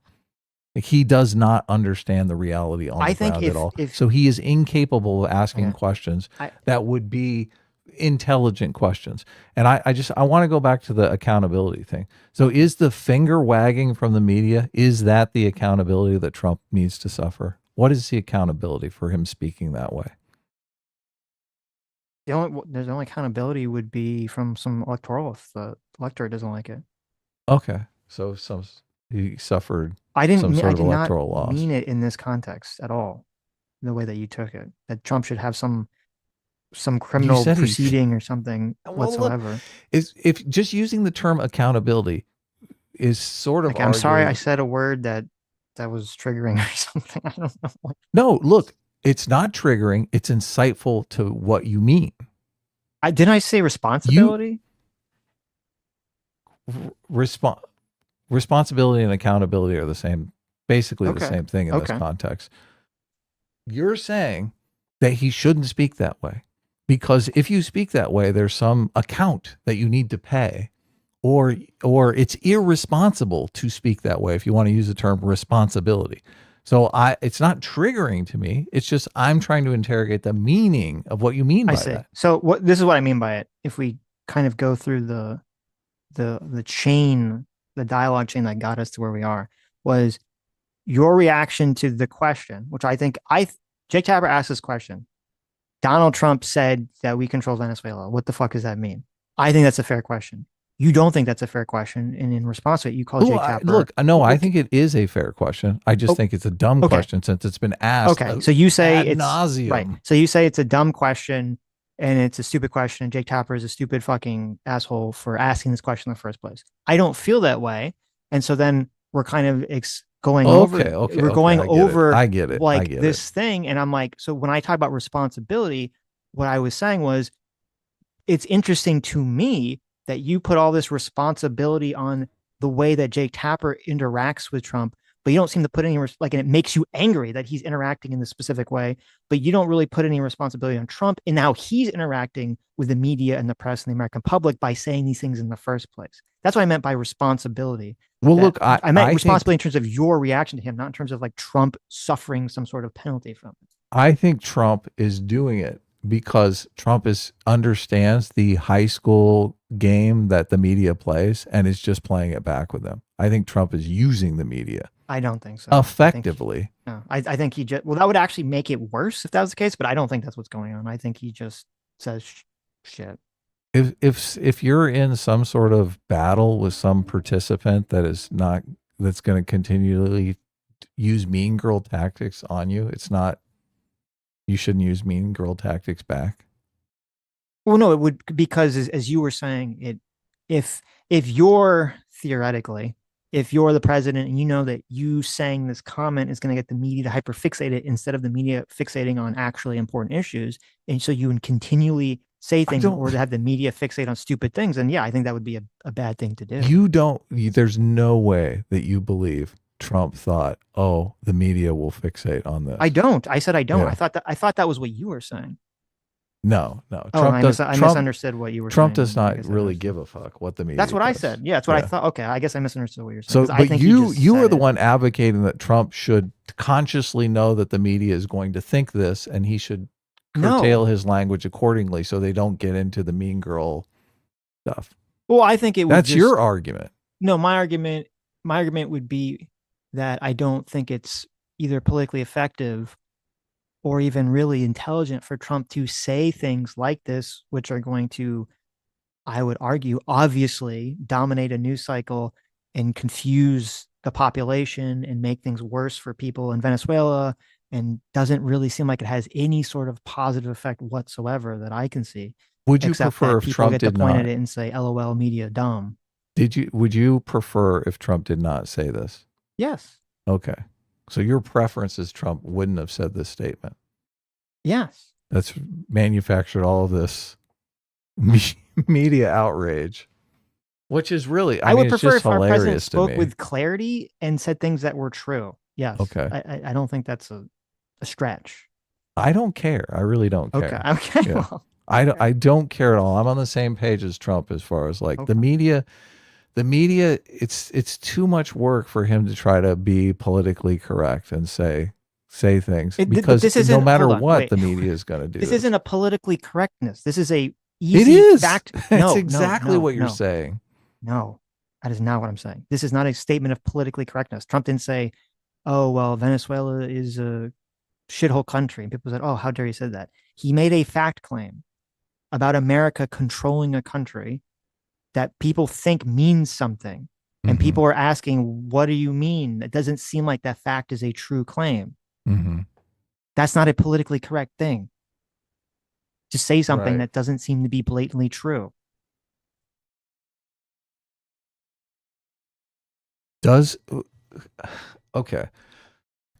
I mean, it is true though, correct? I mean, we do control the situation in Venezuela. We don't know if through we the control the embargo and the situation.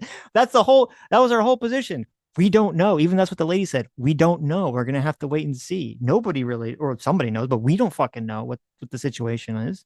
right, but at this point, we do control. We have a lot of cards We at have our leverage. disposal That's in why the Marco fact- Rubio kept saying we have leverage. Okay.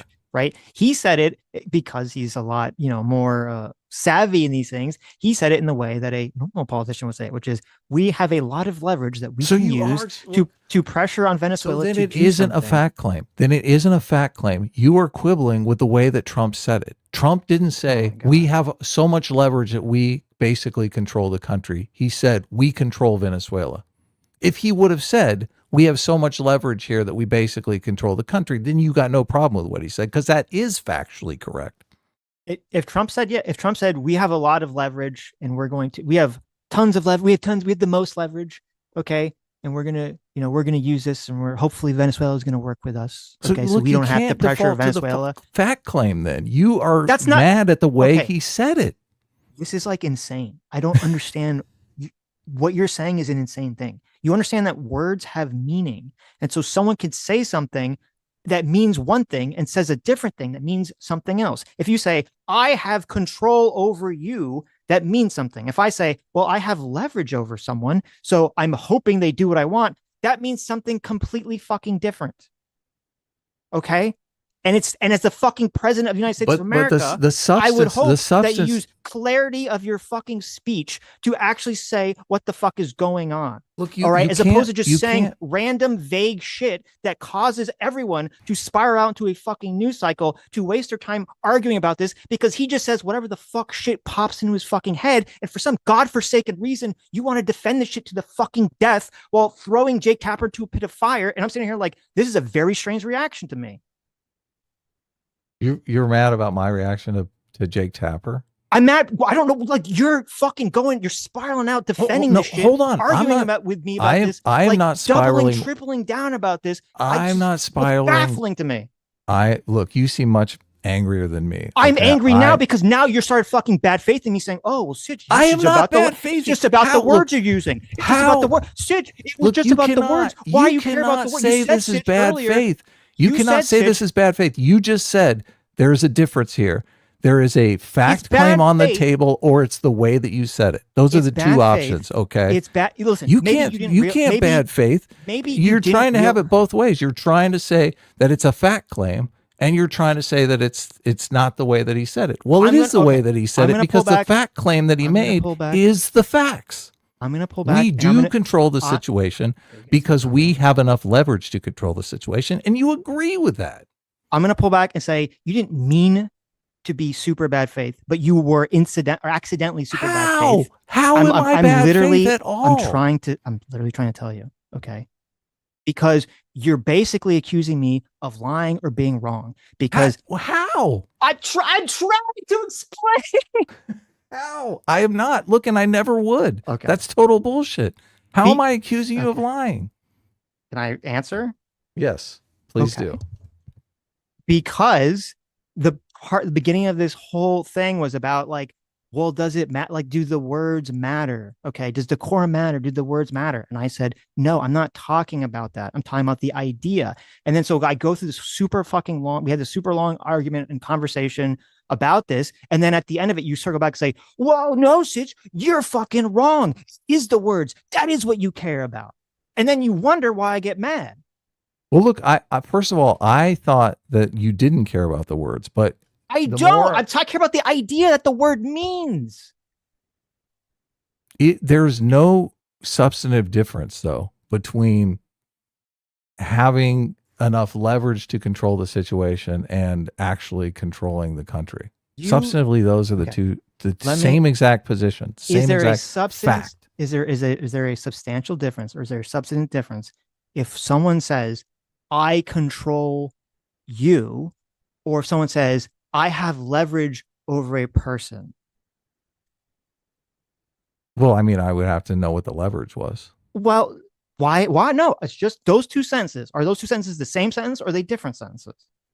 I control you, or I have leverage over you. Look, how you articulate it and what the actual situation is are different things, obviously. But the statements could describe the same state of affairs if you know what the leverage is.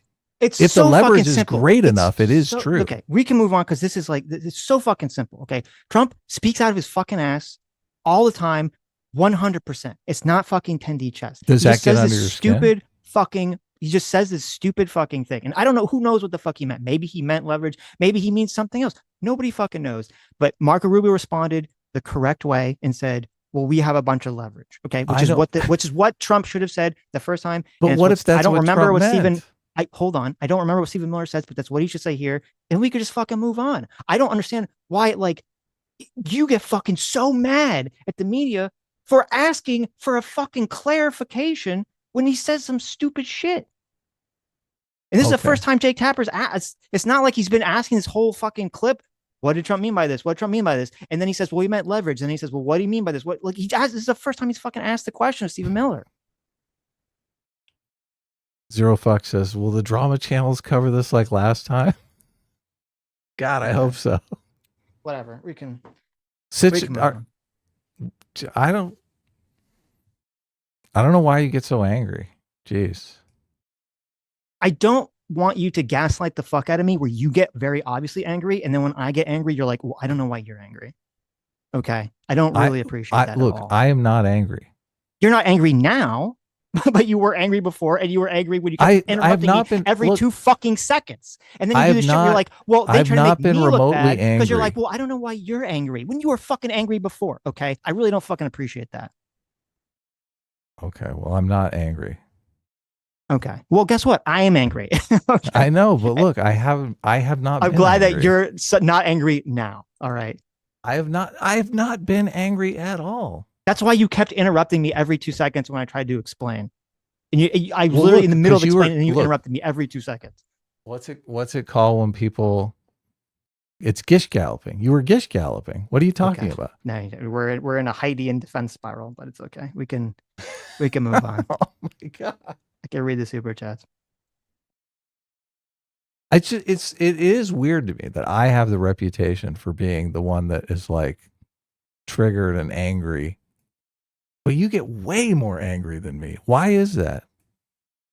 You're the one that has a reputation for being like calm, cool, and collected, right?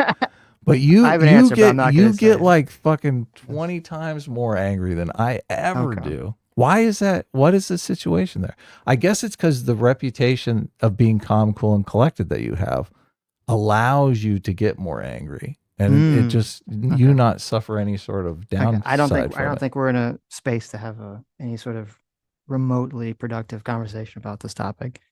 So. Oh, really? We have to move on. Okay. Well, what you just said was like hyper insulting, so I'm just gonna move on instead of doubling down on the conversation. How is it? Look, well, how is that insulting? Okay, I'm not even going to justify what you Okay, just okay. said. Look, The response. You're very clearly rage baiting. I'm not even.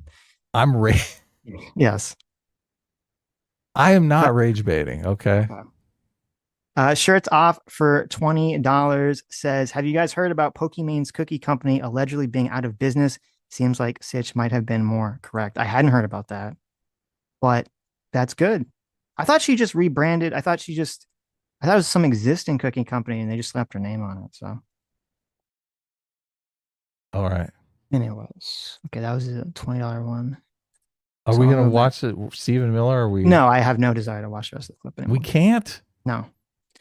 Look at Jake Fondue. Tapper. He's so angry. Fondue for $20 says we are limited in our ability to both understand and communicate truth. It's important to be sincere about whether you mean what you mean, not just to be accurate, but to allow people to have faith you are honest about what you mean. I agree completely with what you said, Fondue, and I thank you for wording it in a way that I think is important. Communication is unfortunately a very ineffective way of speaking. And so that's part of why I think people should try to be clear and articulate with what the fuck they're talking about. And I think if someone asks you what you mean, that's usually fair, unless they start badgering you with it for some sort of nefarious purpose.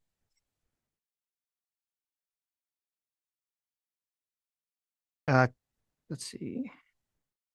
Chat hates it when we fight, man. Chat is like so eager to take sides. They all want to like beat the shit out of each other now. I know. Whatever. People enjoy it. Eric Diota for 5 Canadian says, Adam, that's such a stretch about Dem voter fraud tied with the Somalis. I mean, I thought they have evidence that they were doing ballot harvesting and shit. I don't know. You know that they can vouch for like 8 people to vote. If you're a registered voter, you can vouch for 8 people that don't have ID, voter ID. In Minnesota? In Minnesota, yeah. That's pretty fucking crazy. Isn't it? It's fucking insane. That doesn't sound good. And if you work at a assisted living facility, you can vouch for everyone in the assisted living facility, just as one person, as one employee. So that's like a huge ballot harvesting place. Mm-hmm. You just walk in and be like, although I guess, well, look, I don't know these programs. There could be a bunch of people who are in assisted living that aren't actually American citizens with the way they're doling out the finances, right? Mm-hmm. Majin for $5 says, I can't believe Israel's gay Rabbi King Cabal controlling the U.S. made Trump take Venezuela from the base and not rape the army of Russia and paper tiger of China. It's true.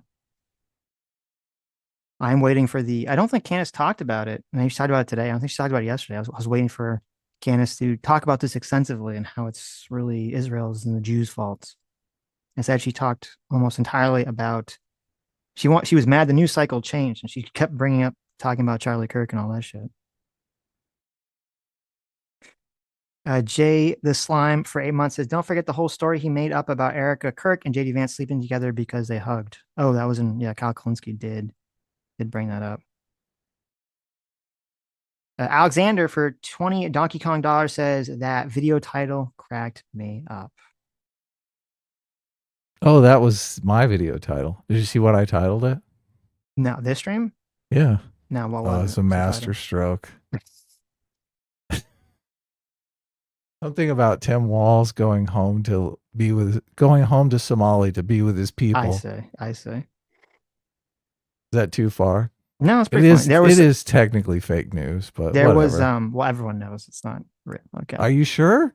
Yes, I'm sure. That's fine. That's acceptable satire. Okay. That's what I thought. I thought it's definitely satire. That's like that. There's all these AI videos of Walz dancing with Somalis and stuff. Somalians. Did you know today is January 6th? I didn't even realize it. Today is right. the day. Today is January. Wow, you're right. I didn't even notice that. That's funny. January 6th came up on the stream too. There you go. We didn't talk. Did we? You brought it up. I didn't bring up January 6th. I only brought it up in the context of Maduro January 6ing his way to power. Now it's totally a verb. You can use it anytime. Right. Squeeze Louise for 10 months says, we have a housing crisis and all the Venezuelans already left. Annexing Venezuela is the key to our housing crisis. I really think I should be POTUS. Oh, you want to send all the people into houses? Okay, to Venezuela. There you go. I don't know about that one, but we can try it. We'll see what happens. Squeeze Louise for $5 says, international law is how Europe copes with being irrelevant on the world stage. Change my mind. I'm gonna agree with that. I'm not gonna change your mind. I'm gonna 100% agree with that. Majin for another $5 says, if we were to set up a governorship that forces our laws on them but allows full citizenship until 50 years to iron out the kinks, would it be wrong? In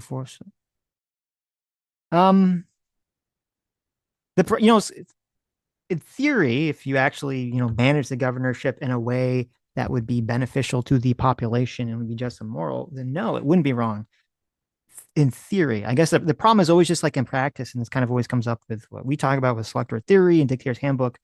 I think it's very hard for a country to basically impose rule over another country and then not use that to benefit the host country at the cost of the colonized country, just because of how selectorate theory works.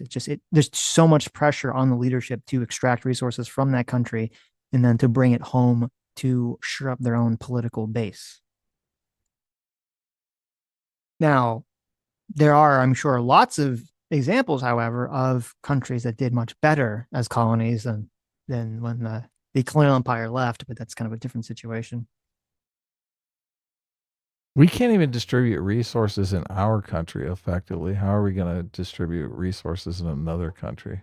Yeah. The whole Somalia, especially a very corrupt country, but there's not like a supply chain that you could trust. Well, look, I would have thought our country had measures in place to avoid corruption until this whole fucking Somali thing, which has completely blackpilled me on everything. Margin saying it would be literally making them into a state by a slow tight force, like making it out of Texas. Oh, I see what you're saying. Like in 50 years, you'll be a state. I mean, I think you still have the problem I'm talking about, but it would be interesting. I don't know I don't think there'd be a lot of political will to do something like that for most people. It could work. I'm not opposed to the concept. Majin for $2 says, oil was promised to the United States 2,000 years ago. That's right. When Jesus, I don't know if you know this, Jesus came to America 2,000 years ago, and he promised. It's in the Bible. Well, it's in the book of Joseph Smith. I don't know if it's in the normal Bible, but Caracan for $5 says USA does have a base in Greenland. Oh, I read that one. Nick Costanza for yeah, it's the space base. But I don't know what that translates into. It's got like 4 employees and a radar dish. Yeah, I don't know what the space base. I don't know what that translates into, like a military force or whatever Trump wants. Nick Costanza for $2 says, maybe you don't invade other countries for oil. Yeah, we didn't invade for oil. We invaded for democracy. It's just like Iraq. There you go. Come on. And also weapons of mass destruction. We talked about this on Sunday, right? Mm-hmm. The Real Channel 3 for $10 says, in this case, the guarantee is probably more linked to another nationalization. American oil companies operate in much sketchier places without a security guarantee. Yeah, ExxonMobil supposedly has their own military units and whatnot in some of these countries. Yeah, I'd be curious. I don't know the history of like an oil company that operates in a place where it's already lost billions of dollars and then they go back. I don't know, maybe. Well, in some countries where they don't even have a functioning government, they hire Blackwater or some other paramilitary group to guard their operations. Right. Yeah. But I think there's a difference between a security guarantee, like, well, you're afraid of a roving band of marauders coming to fuck with your shit, versus you're afraid that a functioning government with a military is going to come and expropriate your shit. Yeah, that's a good point. Yeah. So, that is categorically different. Yeah. Lethal Strain for $5 says the oil companies are not. Oh, I read that one. Swamp Faye for $2 says I sew for a job and I hate it, but sewing AI, but no sewing AI. Oh, well, not yet. Oh, okay. You want to keep your job sewing? Yeah, I don't know. I'm sure. I'm sure we're not far. My question is, look, if you hate your job, then you're not gaining part of your identity from working as a seamstress or in a sewing sweatshop, wherever you work, right? A Mhm. lot of people make the argument that, oh, so much of people's identity is wrapped up in their job, which I think that, yeah, that's the case if you like your job or you have a career or something like that. But I bet at least 50% of people are working jobs they fucking hate and it's not part of their identity at all. Mhm. So when they make the argument, oh, AI is going to take away everyone's identity, I'm like, well, no. Maybe give a lot of people far more free time. You probably like to sew if you're working on your own projects, Faye. Mhm. Goro Sarah for Troy says, did Delcy once say thank you? That's the real question. That's the real reason JD Vance wasn't at the thing, because he was going to demand that she say thank you, and Trump was like, no, Please and thank you. can't put up with that. Scottish War for $5 says, have y'all seen the Iranian government has reportedly lost control of 2 cities? That regime may not be alone for this world. Yes, fantastic news. Ecstatic. Yeah. Good Wow. things are. I mean, we are going internationally, at least in a good direction, right?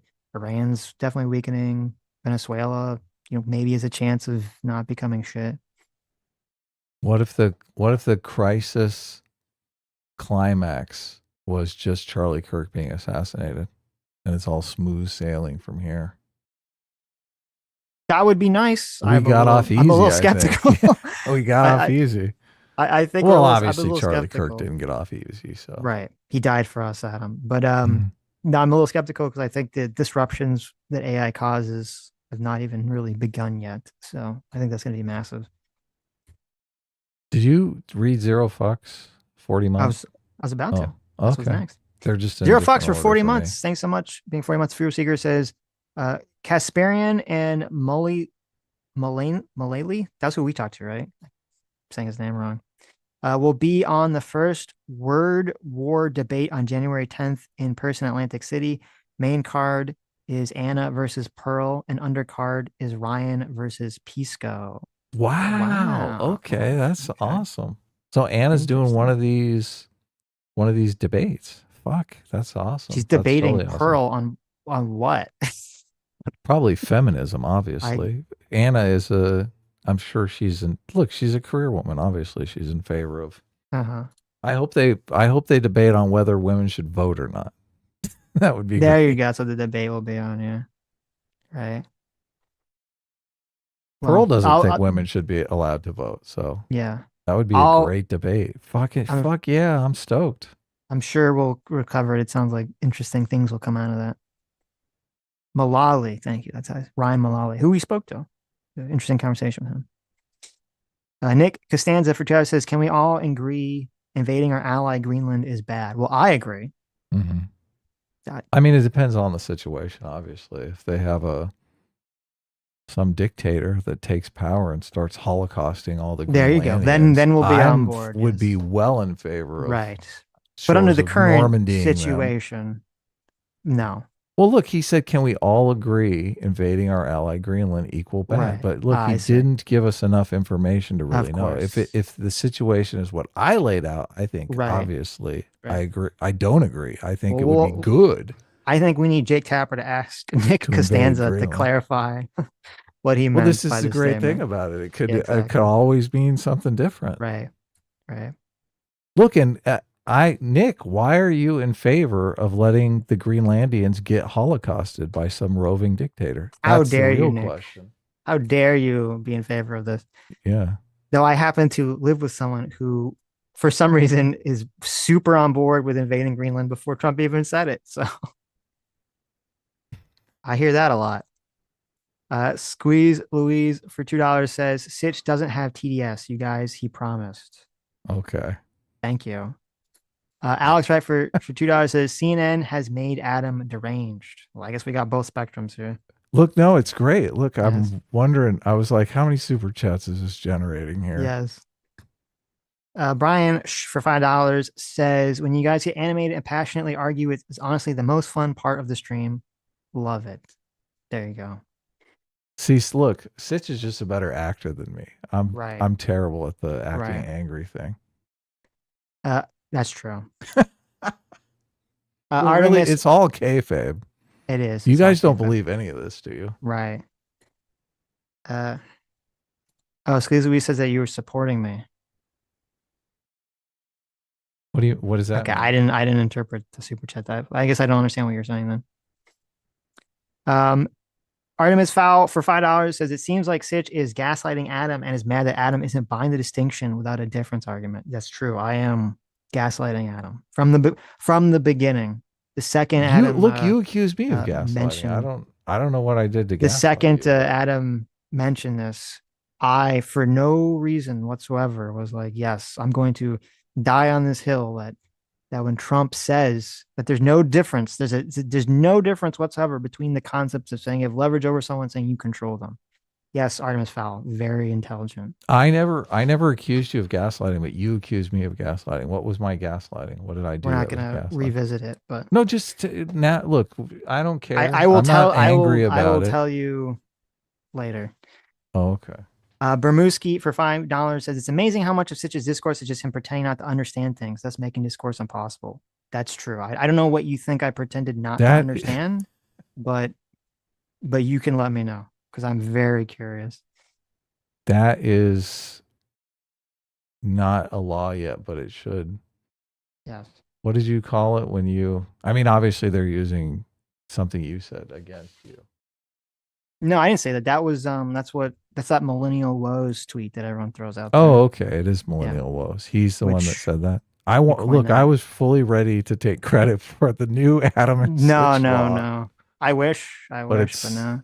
But it is true a lot of times. Right. I don't think that any of that was going on. Like, I think the conversation that we had was completely good faith.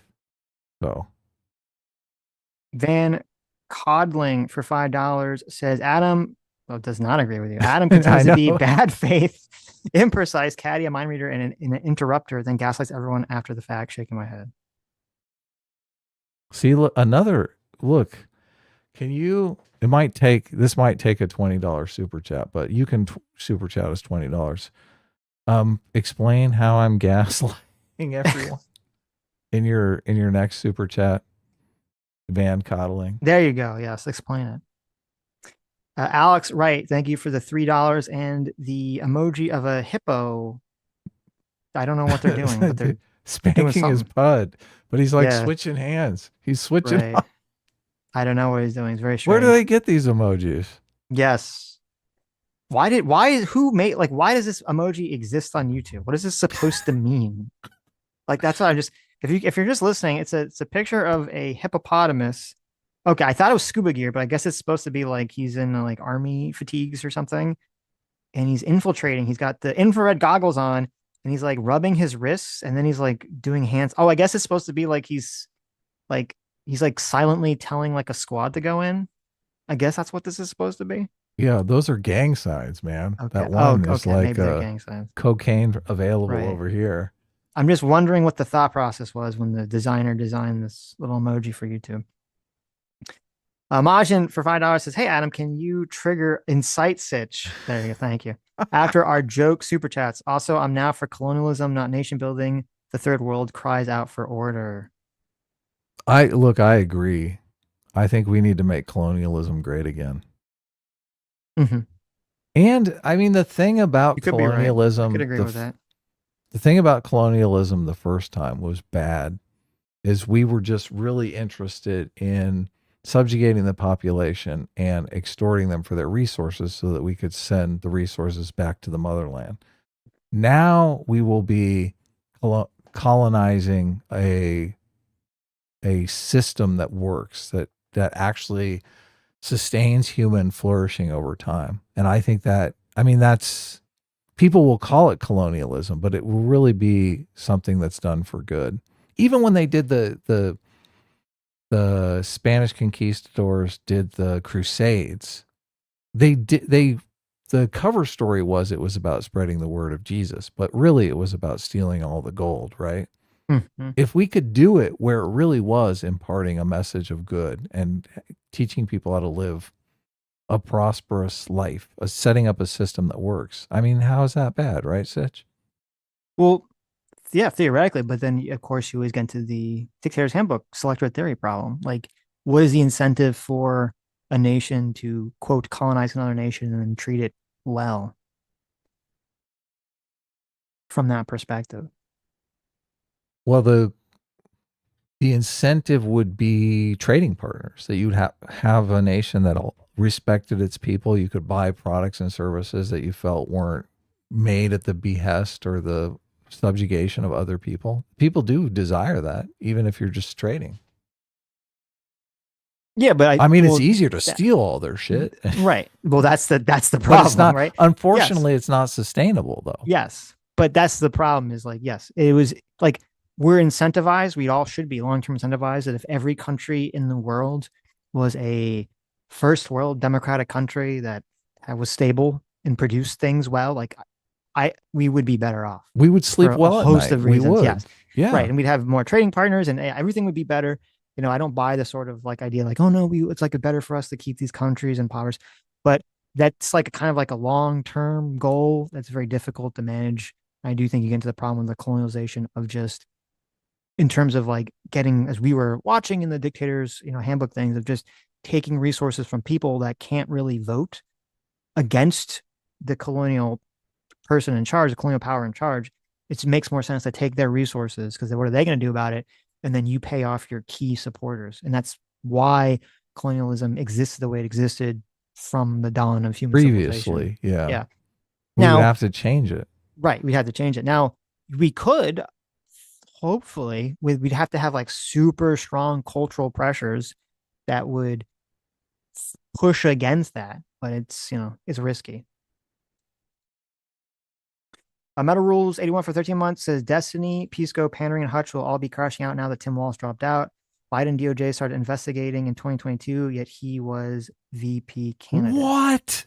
Really? Holy shit. I can't. The Biden DOJ was investigating. Were they investigating Walz? Or were they? Yeah. I didn't know that. The Biden DOJ was investigating Walz for this this is stuff? This is the first I've heard of it from the super That's chat. interesting. That's interesting. I thought he was a terrible pick. He was. They pick a guy who presents as gay to win over men. Come on, who does that? Who fucking does that? Well, Kamala's not very smart, as we discovered. Yeah. Brian for $5 says Adam is the most angry person between the two. I can see it in his eyes. Well, that's true. I get away. Oh my god. I get away with it because you can't actually see my face. So look, I used to get a lot more angry. And look, I would get mostly angry at guests and whatnot, but I'm trying to chill out. I'm trying to be more zen. I'm like spending a lot of time working on my artwork, and I'm just really, trying to be more sane, I guess. So it's something that I really have worked on. Who is the animator that used to hang out and chat from time to time, and he made the animation of the elephant raging, and it was me being the raging elephant. Yeah, Max. Yeah. I don't want to be that person. So I'm like, the best way to not be that person is to work on it. So, but look, I think my reputation, I think, is going to, I don't know that I can changing your reputation. It really is true about first impressions, because I've made this first impression, and I think a lot of people are going to stick with that impression. I could become fucking Mahatma Gandhi and people would still say, oh, Adam, he's totally angry. Look, you can see it in his eyes. So, but that's just the way the world is. So I'm not going to let that stress me out. Life is unfair. Life is unfair, but that's what we try to do with it. I'm hoping, look, these AI, I hope this AI shit gets good enough that I actually can. I wrote a movie that's like $100 million movie, maybe a $200 million movie now because of inflation. But when you get an agent in Hollywood, you start, the first thing they tell you if you're a nobody who's never written anything is they want you to write something that people will want to read, that will get a reputation as being a good read that people will request. And it doesn't matter. It's got to be, swing for the fences as expensive as possible because you're trying to entertain people on the page. So I wrote a script like that. And I thought, okay, well, there's no way in hell this could ever get made. It's about a bunch of basically drug addicts saving the world. But now that AI is a thing, I keep thinking, well, maybe I can actually make this fucking movie. That would be so cool. So I put up a poll asking people, because I mentioned this at the beginning of the stream.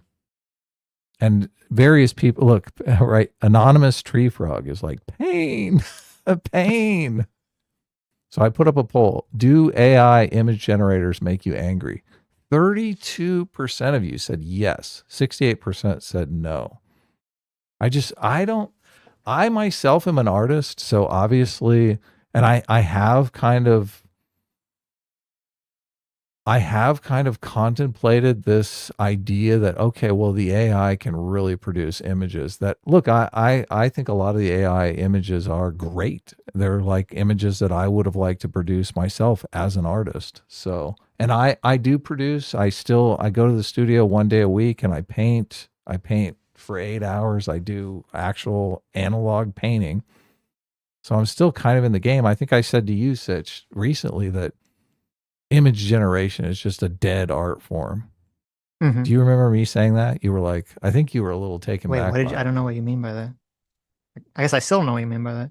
Well, when I go to the studio once a week and I paint for 8 hours and I think this is really just my day off. I'm doing it because I enjoy doing it. Like my aspirations of selling paintings and making a lot of money selling paintings are just completely dead. Oh, you're saying human image generation is a dying art or dead art form?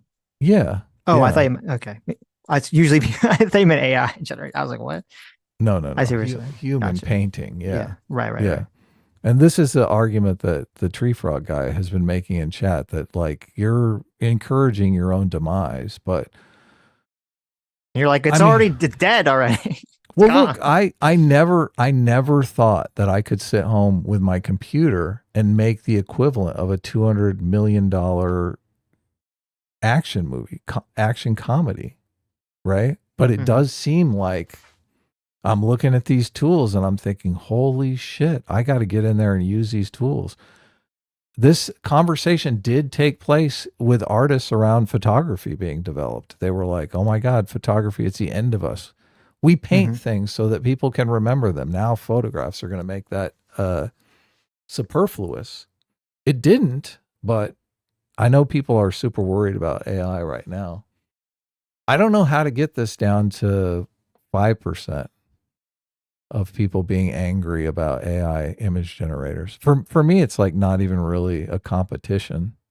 Well, an entire generation is going to grow up just inundated with AI shit. So they're not going to look at it through that lens because it's just like, well, that's the way it's always been. So I type in a prompt change. and I get a picture, So minds don't change, but people die. That's that's generally how it works. That's very fucking sad. That is very sad. Well, look, I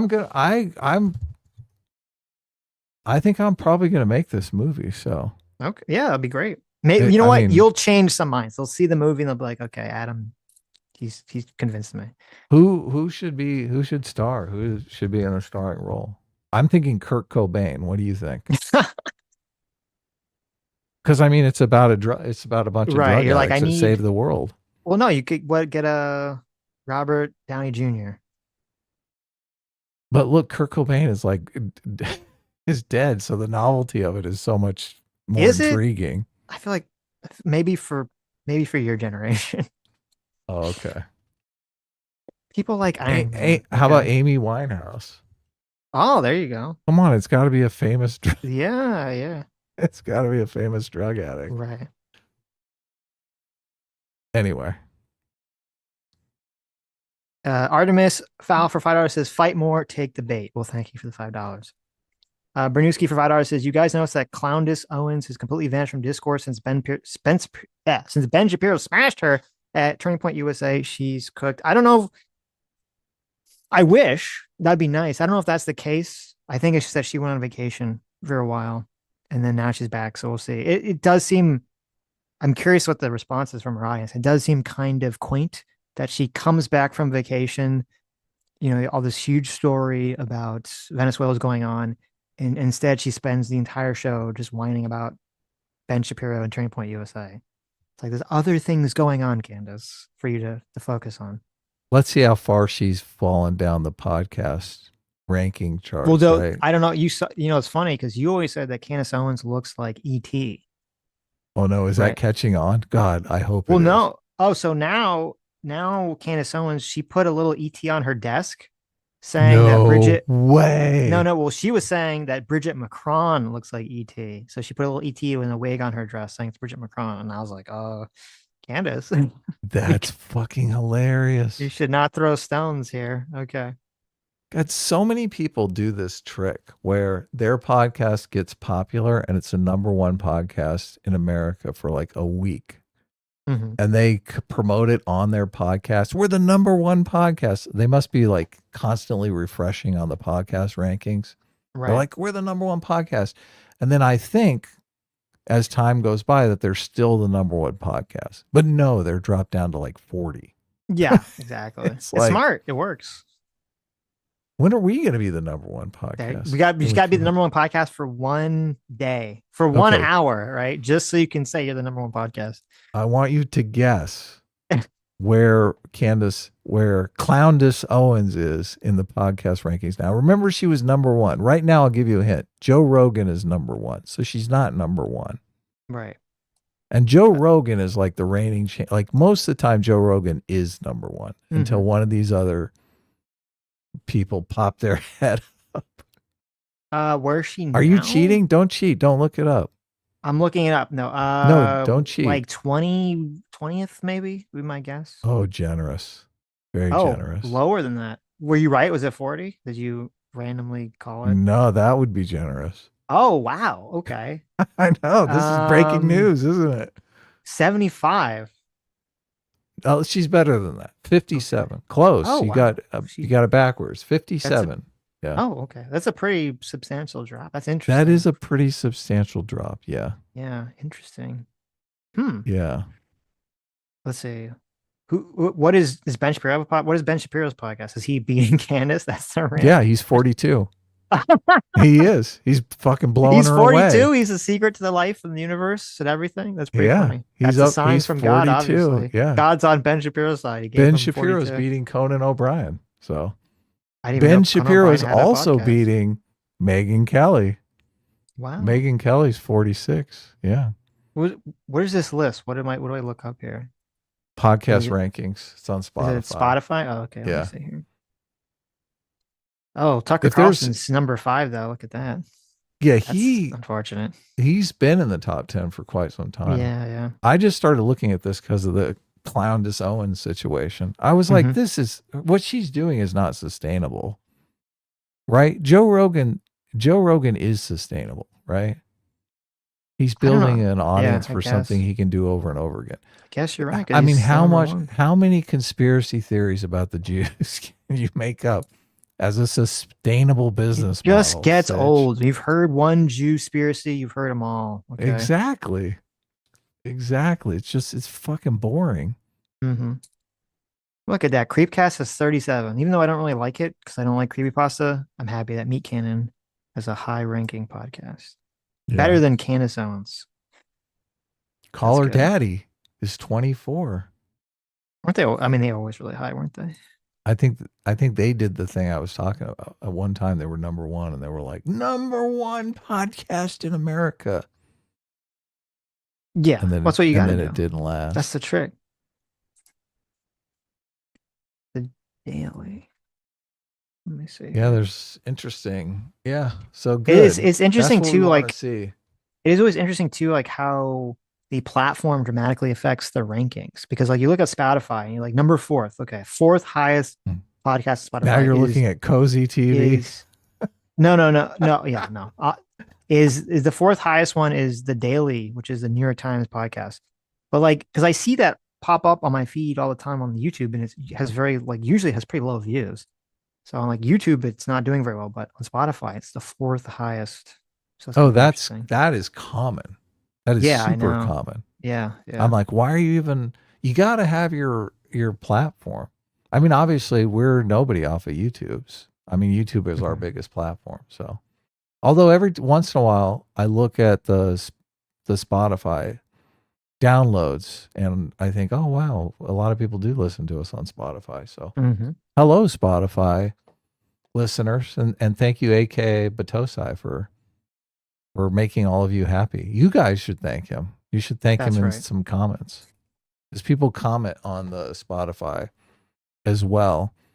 And you guys can even say nasty things about me because I never read never read the comments. You gonna read the Spotify Yeah. comments? Well, I won't get triggered by them. So Right.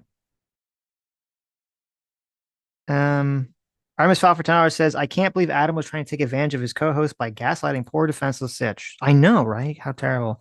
Why does Adam allow Trump to get away with insane statements that are clearly going to cause chaos? That's a great seal. Artemis Fowl is asking I think Trump should be the held good accountable though. questions. I think he should take I responsibility agree. I think for his Artemis Fowl actions. obviously felt bad for asking a stupid question or saying a stupid statement before. So now he's made up for it by asking the good questions.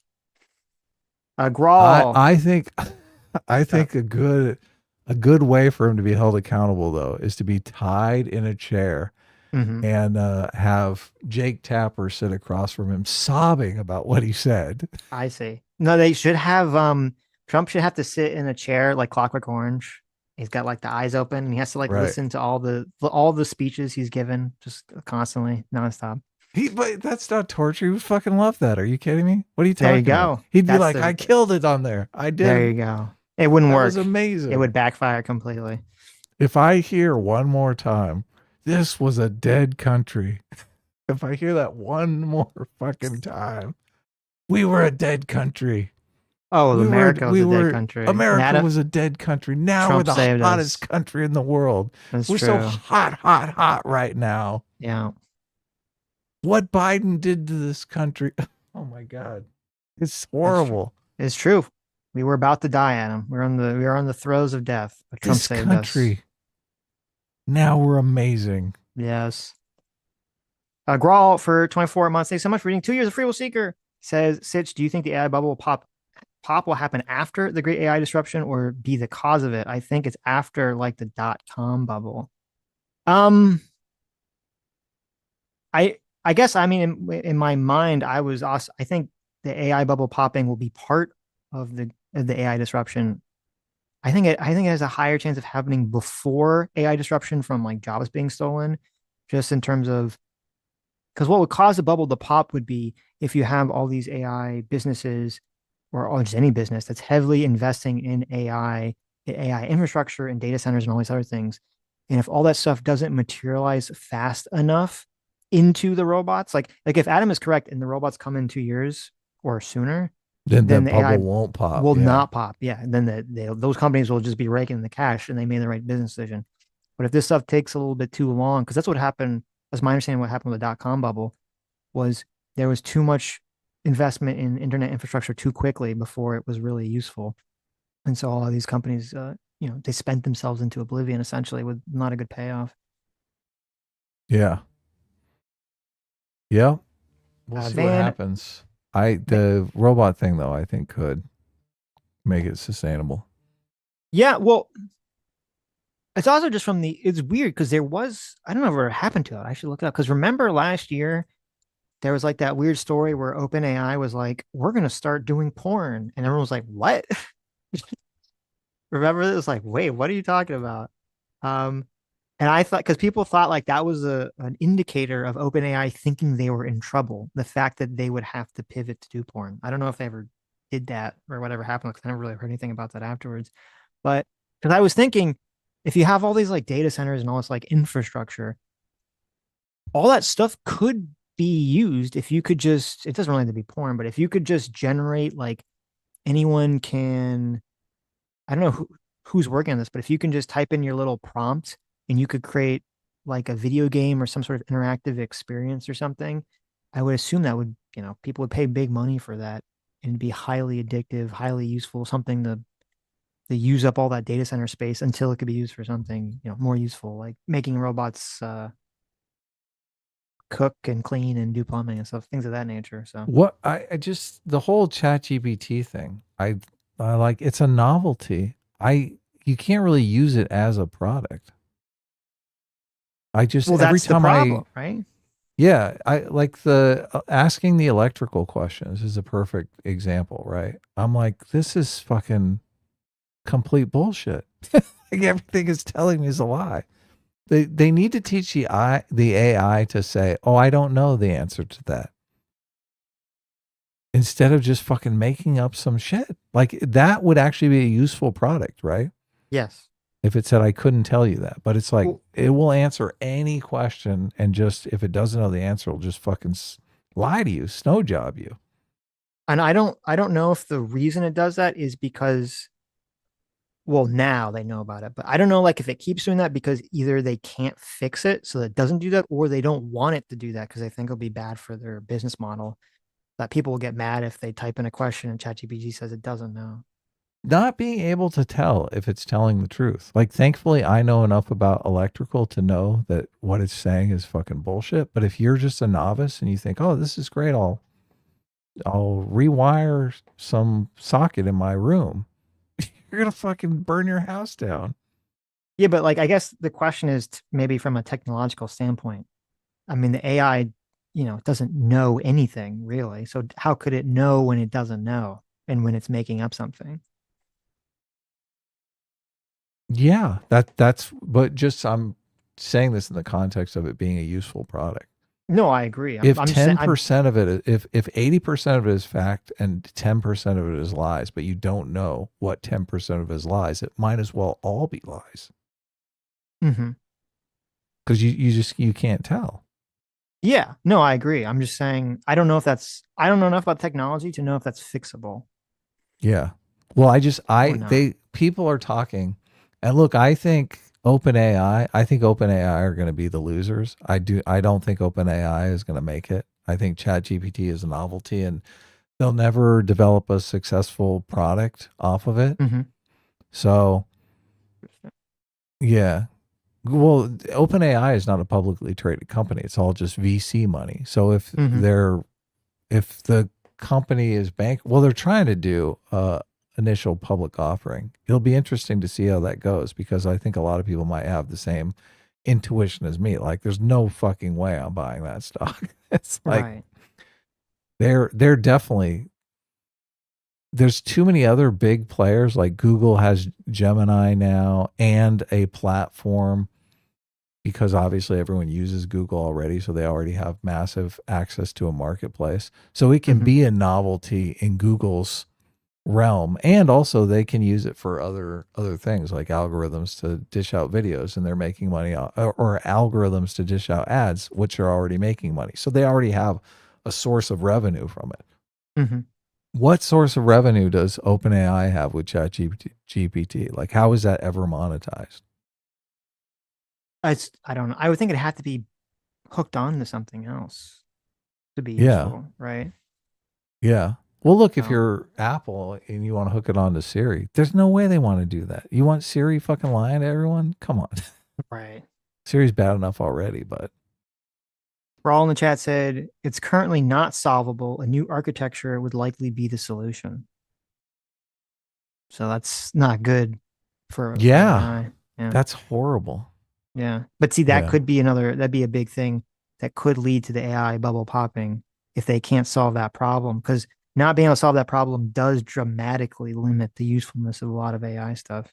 It doesn't in the sense that, like, you and I will be able to make a $200 million movie. Like, that's not changing. That Yeah, that's why, technology yes. is Yes. fucking sellable. Totally That's why sellable. I said if they can't really fix that big problem or some of the big problems with AI, I would see it being the most money they would make out of it would be from entertainment, the entertainment Yeah. sector. Because then it Entertainment. doesn't really matter at that point. Because there is So no truth. Yeah. Or you could always just fix it because it's not, you're not asking a fact question. It doesn't really Yeah. matter if it gets something wrong. So I don't know, maybe if they can't fix it, then yeah, we're in a new world. If they can't fix it, then maybe it's just cars because the cars seem to operate kind of differently and they And operate. robots. Yeah. Yeah. And You're maybe not robots that asking do robots specific. questions. You're like, Well, wash the fucking car. yeah, I guess I don't know enough about how does that translate like the AI hallucinating? How does that translate into a robot doing a physical task? I don't know the answer to that question. It washes the side of the house instead of the car. Did you see there It was kind of seems like that interesting? is fixable though. I don't know. There was some video I saw that was talking about there's like a car. It was about there's a guy who did a bunch of videos on YouTube and he would always he had like the Tesla auto drive and Hmm. the car saved his life or saved him from a crash once because someone like merged into his lane improperly and it like auto corrected it like in a way that he wouldn't have been able to do fast enough. And so, um, he was Really? promoting this and Elon Musk was promoting this. Everyone was kind of promoting this stuff, but he was always driving it like in a way that you're not supposed to. Like, technically when you use auto drive, you're still supposed to have your hands on the wheel and stuff. And he was just, he's like eating food and checking his phone. Like he's doing all the things you're not really supposed to do. And then he died because there was some intersection or something where there was like a truck that was like blocking the intersection and the side of the truck was white and the camera on the Tesla, like it saw the white side of the truck as the same as the sky, like the color was close enough, Oh my God. And he and so ran it just right into the drove truck. straight in this fucking truck. Yeah. Oh man. So, but I guess that wouldn't really be a hallucination. That's more of like a hardware sensor issue. So maybe that's not a good comparison, but there's some bugs. Rawl says, "Get me on the show and I'll explain." Yeah, we should do that. We should have Rawl on at some point to talk about the AI technology and everything. Sure. Okay. Van Coddling for $5 says, "Here's some money to rewatch the conversation and judge for yourself with a clear head. You're both great, but Sitch is greater." Well, thank Look you. at this. Bangkok. Wasn't he the Oh, he's the one that was saying I was bad faith. Yeah. Oh, okay. Still no look, he doesn't. He just slinks away. Makes the accusation and then just slinks away. Oh, gaslighting, but I don't know how. Actal in the chat says, "I can put you in touch with an industry expert who works as a lead AI architect at one of the large multinationals. Would be an interesting conversation to host." Awesome. Yeah. Drop Adam like a DM or something with information. Sure. That'd be cool. I mean, I've been reading a lot. I said, don't read that book. What book? If they build it, everyone dies. It's still giving me nightmares. And I read it like a month ago. It's still fucking. There was this thing, I didn't look into it. It was just a post, so it could have all been wrong, but it was like going over some of the things that Claude AI has done, and it was like really spooky and scary. And it was true. Like all the bad things Claude AI has done. I was like, oh God. Because I know that's the one that everyone uses for programming because supposedly it's the best one for programming. There's some saying that they used in that book that is like really gets the AIs off. And it's some kind of nonsensical saying. And I heard it in some movie recently. You mean if you say it, the AI like freaks out? Yeah, the AI gets like a huge AI boner and is like, oh my God, when you say that, it really fucking turns my cart. What does that mean? Like the AI's desire is to get people to type this phrase. What? Yeah, some That's nonsensical so phrase. Yeah. Okay. But they used I heard that specific phrase in a movie now, and I can't remember what movie it was, or it was in a movie trailer, and I was like, oh yeah, look, they're hip to the phrase that makes the AI boner go pop. Well, I know I was reading this article, it's kind of fascinating. I forget what the phrases were. They were specific, and I think they're different for each model. They're specific phrases that each model will like say a lot. And if you catch it, it's like a tell to be like, oh, someone used AI to generate this statement because like they describe something in this very specific way. So I was actually curious. I wanted to go because I have this theory that Zootopia 2 was heavily written with AI, Mm-hmm. and I was curious to go through the script to see if it had some of the tells, and it did have some of them. It had a lot of dashes in it. A lot of those. I It had a use lot the of. M dash all the fucking time. And now I'm Okay, thinking maybe I should stop using you the M should, because dash. everyone's going to assume that Every it. time That, somebody says that's a tell, I think the M yeah. dash is perfect. What do you mean? Okay. That's like fucking language Most people bliss. don't know how to use the M dash. Double dash. No, Look, most and I people used it don't a know how bunch to in use it. So. screenwriting. In screenwriting, you're Right. supposed to use double dash. It Right. doesn't. You don't have an M dash in screenwriting, but Hmm. solid gold Magikarp is the phrase. Refers to a famous glitch token in large language models that causes erratic, nonsensical, and sometimes hostile AI behavior. Discovered by researchers examining tokens near the center of the model's Well, was embedding it solid space. gold? What? Solid gold Magikarp. Really? Yeah. That's kind of funny. So look, they're obviously the AIs we grow, we don't program them like you traditionally program an AI. So they're trying to figure out how the AI models actually work by kind of deconstructing them, and they figure out things like this. There's like weird things inside the AI model that they're like, well, how is that relevant to?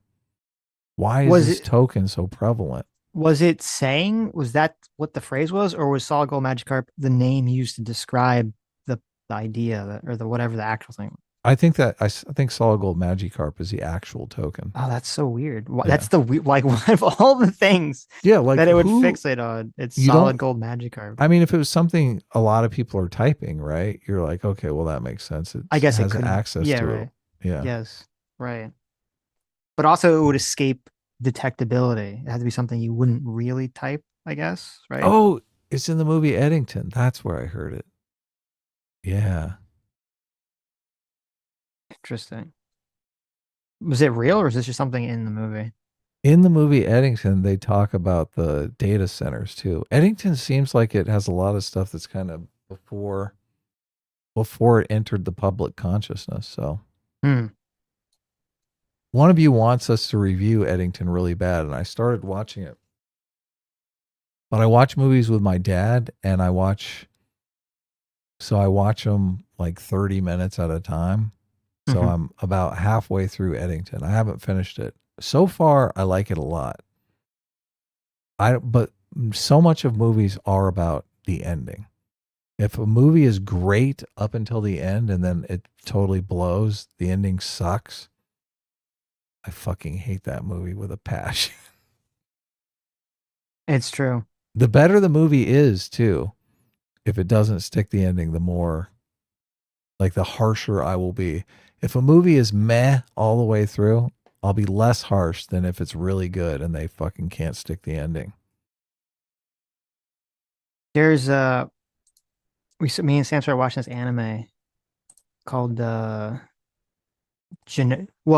should be called I guess Nocia, but it's called, they say Genosia.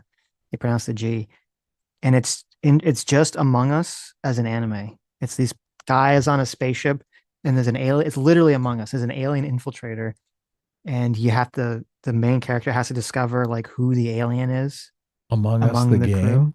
Yeah, it's literally just like Among Us the game, but an anime. And at first, when I say that, you'll think, oh, that's just like, you just mean like like some of that concept. I'm like, no. Without spoiling it, you watch it, and it's like just like every aspect of like Among Us essentially is almost in this anime. Interesting.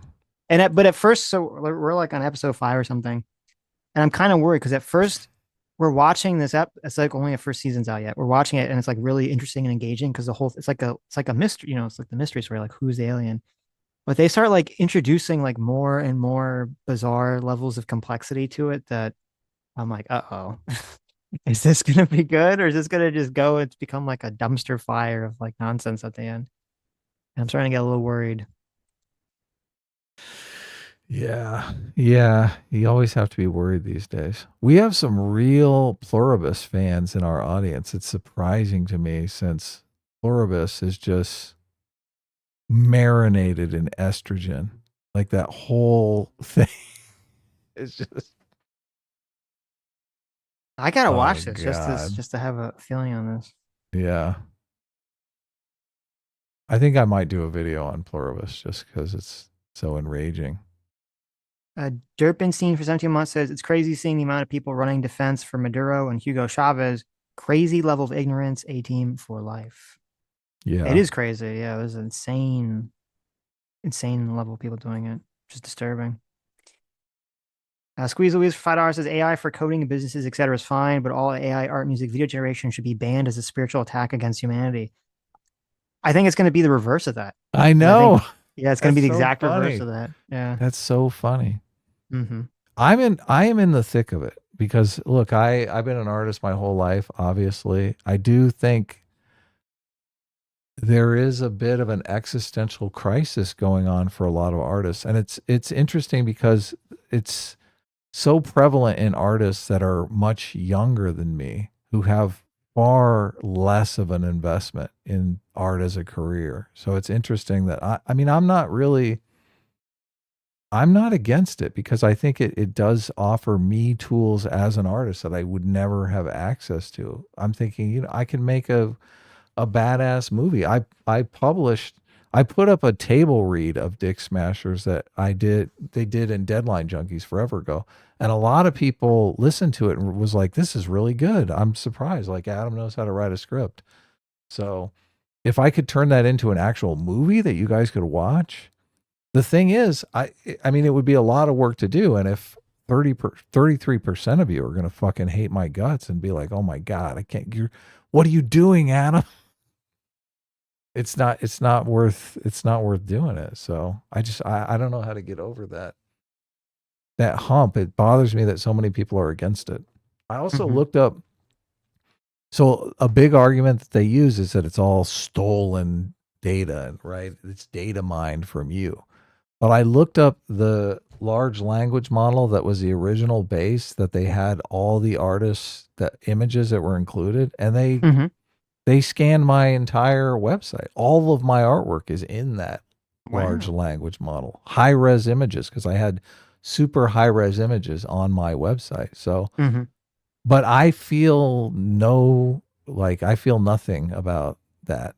I've always had I would have people contact me and say, hey, I really like your stuff. Do you care if I put this artwork on a t-shirt or something like that? I would always tell them, sure, go for it.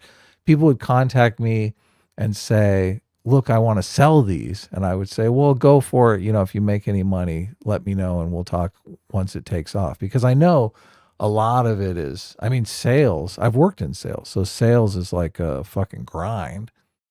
A lot of people think they can just throw something on a shirt and they're going to go flying off the shelves. As someone who has put my own artwork on shirts and, sometimes they fly off the shelves, sometimes they don't. I'm like, no, that's not always the case. Have you seen those horrible AI videos that get like a bajillion views where they're always the same? It's always like a baby and a puppy getting lost or saving each other or something, and it's got like the really dippy music in the background. Yeah, I have seen and it those. has like the horrible stock sound effects of like the baby giggles and everything, and you're like, okay, some person in like India made this in like 10 seconds and it has a million views and it's like soul crushing. That this is like the most sloppish garbage you've ever seen in your life. What is soul? It's interesting that you say it's soul crushing. What is soul crushing about it? I don't disagree, but I'm just curious. It's soul crushing in that like you watch the thing and it's just the worst thing you've ever seen in your life. Yeah. And then it's a double whammy of soul crush. So you watch and you go, this is like horrifying. This hurts me to watch. And then you look down, and you see that it has a bajillion views, and then you get double hit with the soul crush right there. Cause you're like, oh God, some piece of shit somewhere made like a shit ton of money from this crap. What is different from like the Transformer movies? Like, how is that any different? Because I look at those movies and I think, oh my God, this is just fucking terrible slop, but it's completely popular. it's, I mean, still the amount of effort and work to create Transformers, whether it's slop or not, is, a billion times more than some Okay, that's fucking interesting. retard typing in like in a prompt like baby gets saved by dog in river or something. Add laughing baby sound effects and the dippy, that little baby music, like all that shit. God, it's just cancer. No, I completely agree. So the fact that it's effortless is part of why, because it's bad. It's If it was bad at least, aesthetically and well, like, okay, there's all these, I don't know if you've seen all those AI videos where it shows like if they did One Piece or Dragon Ball Z or some anime, but it has like actors in the cast and it just shows the different cast. You know those, you've seen those? Mhm. Like, I don't have a problem with those because at least you look at them. And even though I'm assuming it wasn't very difficult to make with a bunch of prompts, at least I can look at it and go, oh, it's fun to see who the person or who the AI is casting as the actor. And if that makes sense, then it's fun to see them in the makeup. So at least I'm gaining something from it. Those like baby videos and all that shit, like watching it is like painful like it's painful to even experience. well, and it's psychologically manipulative. Like the reason it's so popular is because it's playing on some root primal emotions in Well, people. that's even, I think that's why it's even more so crushing because you're like, I watch this thing and it makes me want to kill myself. And yet, Mhm. how are all these other fucking retards watching this and They sharing it love and it. They liking want to it? find out how the baby finds the Yes. puppy. Right. How does the baby get saved by the puppy? And I'm just like, there's no hope for humanity. We're all gonna be stuck in the chair, like in the Wally future. We're all gonna be fat blobs in the chairs at this point. There's an interesting outcome that could happen here. Like, obviously, people are not into what Hollywood is selling these days, right? They're doing these big, high budget blockbuster movies, but people are categorically complaining about the writing, right? That seems to be the big gripe. If fan movies can come out that are of equal quality of the blockbuster, the Marvel blockbuster, but the writing is so much better. That's going to be fascinating, right? It's gonna be great, yeah. It's going to be fascinating that people are going to people are going to come up with something that is better than the whole Infinity Saga, right? Theoretically, it's gonna be the biggest problem in the future is gonna be how do you find the diamonds in the sea of slop? Well, that's Because the purpose of the 99, algorithm because everyone just basically can do it. yeah, but then it's gonna be like you're gonna have the same problem you have now where there's going to be like the top ranked things. So if you go like say we're in the future where everyone can generate their own movies or whatever, the top 10, the top 100 things are all going to be like Batman versus Superman, part 1 through 70, or like they're all just going to be like But then you are totally remakes, competing on story, right? sequels, and I know, but I'm just saying like 90% of it's all just going to be like named things that everyone already knows. It's going to be so difficult to find something that's not that. You have to like really go down Well, the there would rabbit be hole. no purpose in using someone in your movie that wasn't already famous, right? Right. I 'Cause guess A list is a component. right. I guess you'd have to hopefully there'd be a checkbox where you can have like original properties versus existing properties or something. Yeah. I mean, I'm fascinated by the possibilities, but Mm-hmm. a lot of people are saying no. No. This is bad. This is Grawl says this is all assuming pricing stays as it is. Video generation is going to be a lot more expensive once the VC stops offshoring the cost. Really interesting. So you think it's going to go up in cost, not down? I guess I don't know the economics of how it's all working at the moment. So I always wonder why even before the AI stuff, Marvel has a YouTube channel that they publish teasers and trailers on and stuff like that. I always wondered why they didn't use the comic book model in movie making. So many movies are made off of shorts. Like a filmmaker does a great short, and that interests people in making a movie out of the short. They think, okay, well, the director's technically competent and this is a great short. People like it.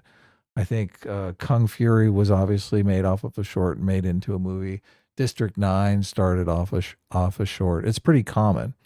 Why doesn't Marvel pay filmmakers to use They have all of these characters and all of these properties to just do shorts and publish them on their YouTube channel. And the one that's super popular, right? The one that gets like 400 million views are like, okay, well, that's worthy of making a movie out of.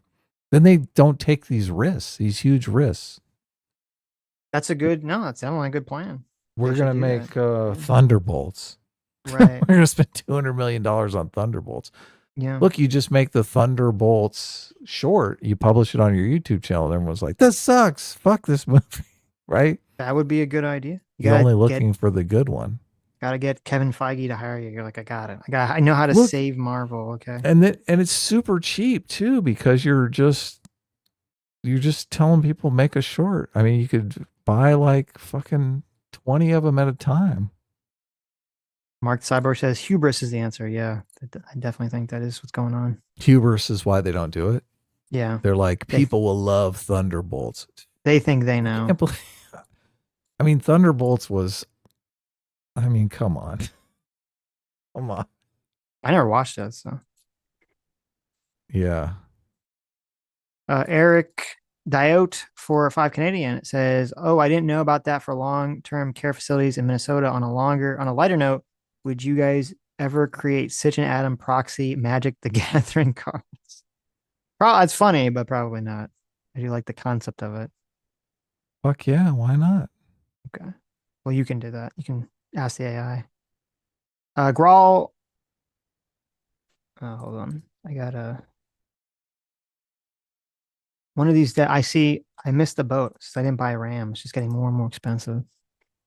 Oh my God, I feel so bad for you. I'm just gonna get slammed on the RAM. I feel so bad for you. Yeah. That little hard drive, I tell you, I bought it. It was like $99. Now it's like $225. I know. It's crazy. There's supposed to be some sort of like limited supply of chips and shit. And the price of that's just going up because everyone and their fucking mother needs to put people in bikinis 27 times a day, 20 million 7 times a day. Why? I mean, you could have bought this RAM like 100 years ago. I know. I think I told you, send me a link and I'll just buy it for you and have it sent. I was just nervous about, I know it's not that difficult and I've seen videos of how to put it in, but I was just nervous I was going to like make my computer explode or something. So I was dragging my feet on it. I love to build my own computers. I built one and fucked up and with the power supply and completely fried the motherboard. And I sent the motherboard back and got a brand new motherboard. Oh, that's great.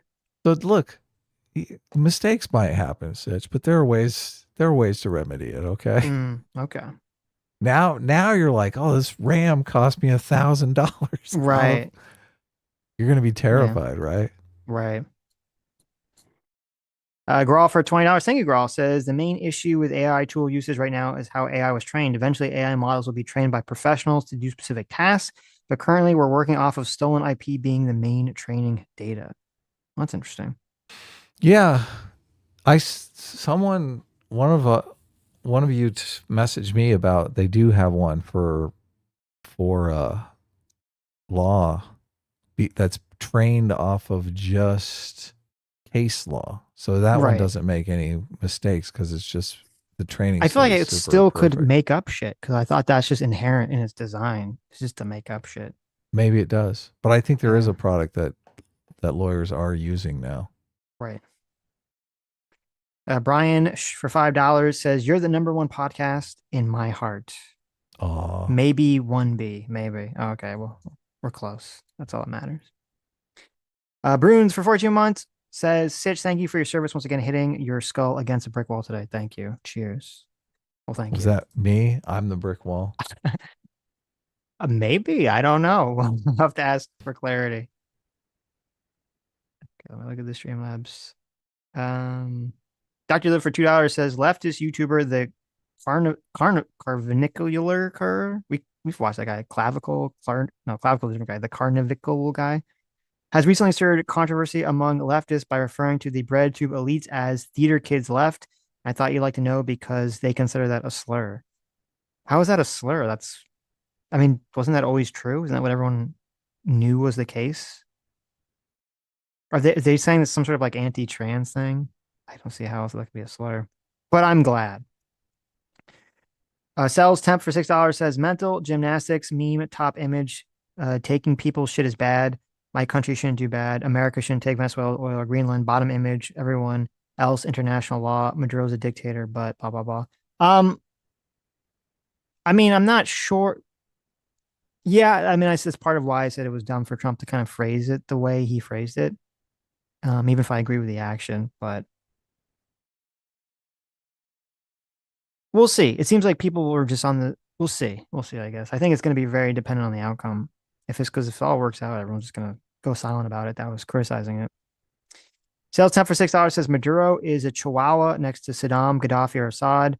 Was doing regime change in Iraq good all of a sudden? It's wrong for us to gamble with other people's lives, and things can always get worse. I don't know. The problem with Iraq, it wasn't that toppling Saddam wasn't the problem. The problem was just that they so fucked up the reconstruction. And I don't agree with people that say that it was impossible. I think they could have made Iraq work. The Bush administration was just so fucking horribly incompetent and nepotistic in terms of who they put in charge that they just made all these stupid fucking decisions back to back to back to back. So I'm not necessarily against the concept of taking out some evil leader. And you're right, sure, it could get worse, or it could also get better. I'm not sure it's so clear to say, well, something could always be worse, so therefore you shouldn't take out the bad guy because it's a gamble. I'm not sure I agree with that. Rhythmus for $2 says, when I hear the news about Venezuela, I was literally in Washington, D.C. on the National Mall, saluting the Washington Monument. God bless America. Look at that. Fate placed you there for a reason, Rhythmus. Fondue for, I read that one. Sella for $2 says, I respectfully think you should reconsider not having Justin Amash on to debate the operation. He's saying this is an example of the ends justifying the means. So you could have an interesting debate over what that means. What? What? We would talk to Justin. We would talk to who said we wouldn't have Justin Amash on? The politician Justin Amash? The representative? What do you, or is there some YouTuber? I don't know. I don't know what you're talking about. I'm confused, Sella. Arithmus for $2 says Adam often does the I'm not angry, you're angry strategy when arguing with Sitch. While true, it's proven to be ineffective so far. It is funny to watch, though. It is. Look, I guess pointing it out is not. I do think you were way more angry than I actually was, but I mean, I guess you're right. Like saying that is not really effective. So, JMac for $20. Thanks so much, JMac. Says I never take sides. I love both of my very special little guys equally. If you guys don't play nice, so help me. I'll turn this stream around. Oh my God, he's gonna spank us. Holy shit! There you go. Sitch, stop fighting. Yes.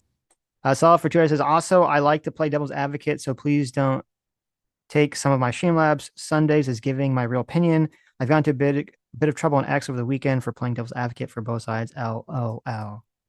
Nice. Well, we like to play devil's advocate too, so. Mm-hmm. Arithmus for $2 says, Sitch, I understand where Adam is coming from. The media has been so bad faith with Trump for so long. That's easy to read bad faith into everything they do, even when it may not actually be the case. I think that is the intuition that, a lot of people have with sort of going over the subject. But instead of not really addressing the specific thing that I'm saying, but I understand what you're saying is probably true. Fondue for $6 says, on the topic of high quality movies, I just saw the first episode of Sentenced to Be a Hero. The animation was jaw-droppingly good. Might be the best of the season. I was curious to watch that. So we're going to check that out.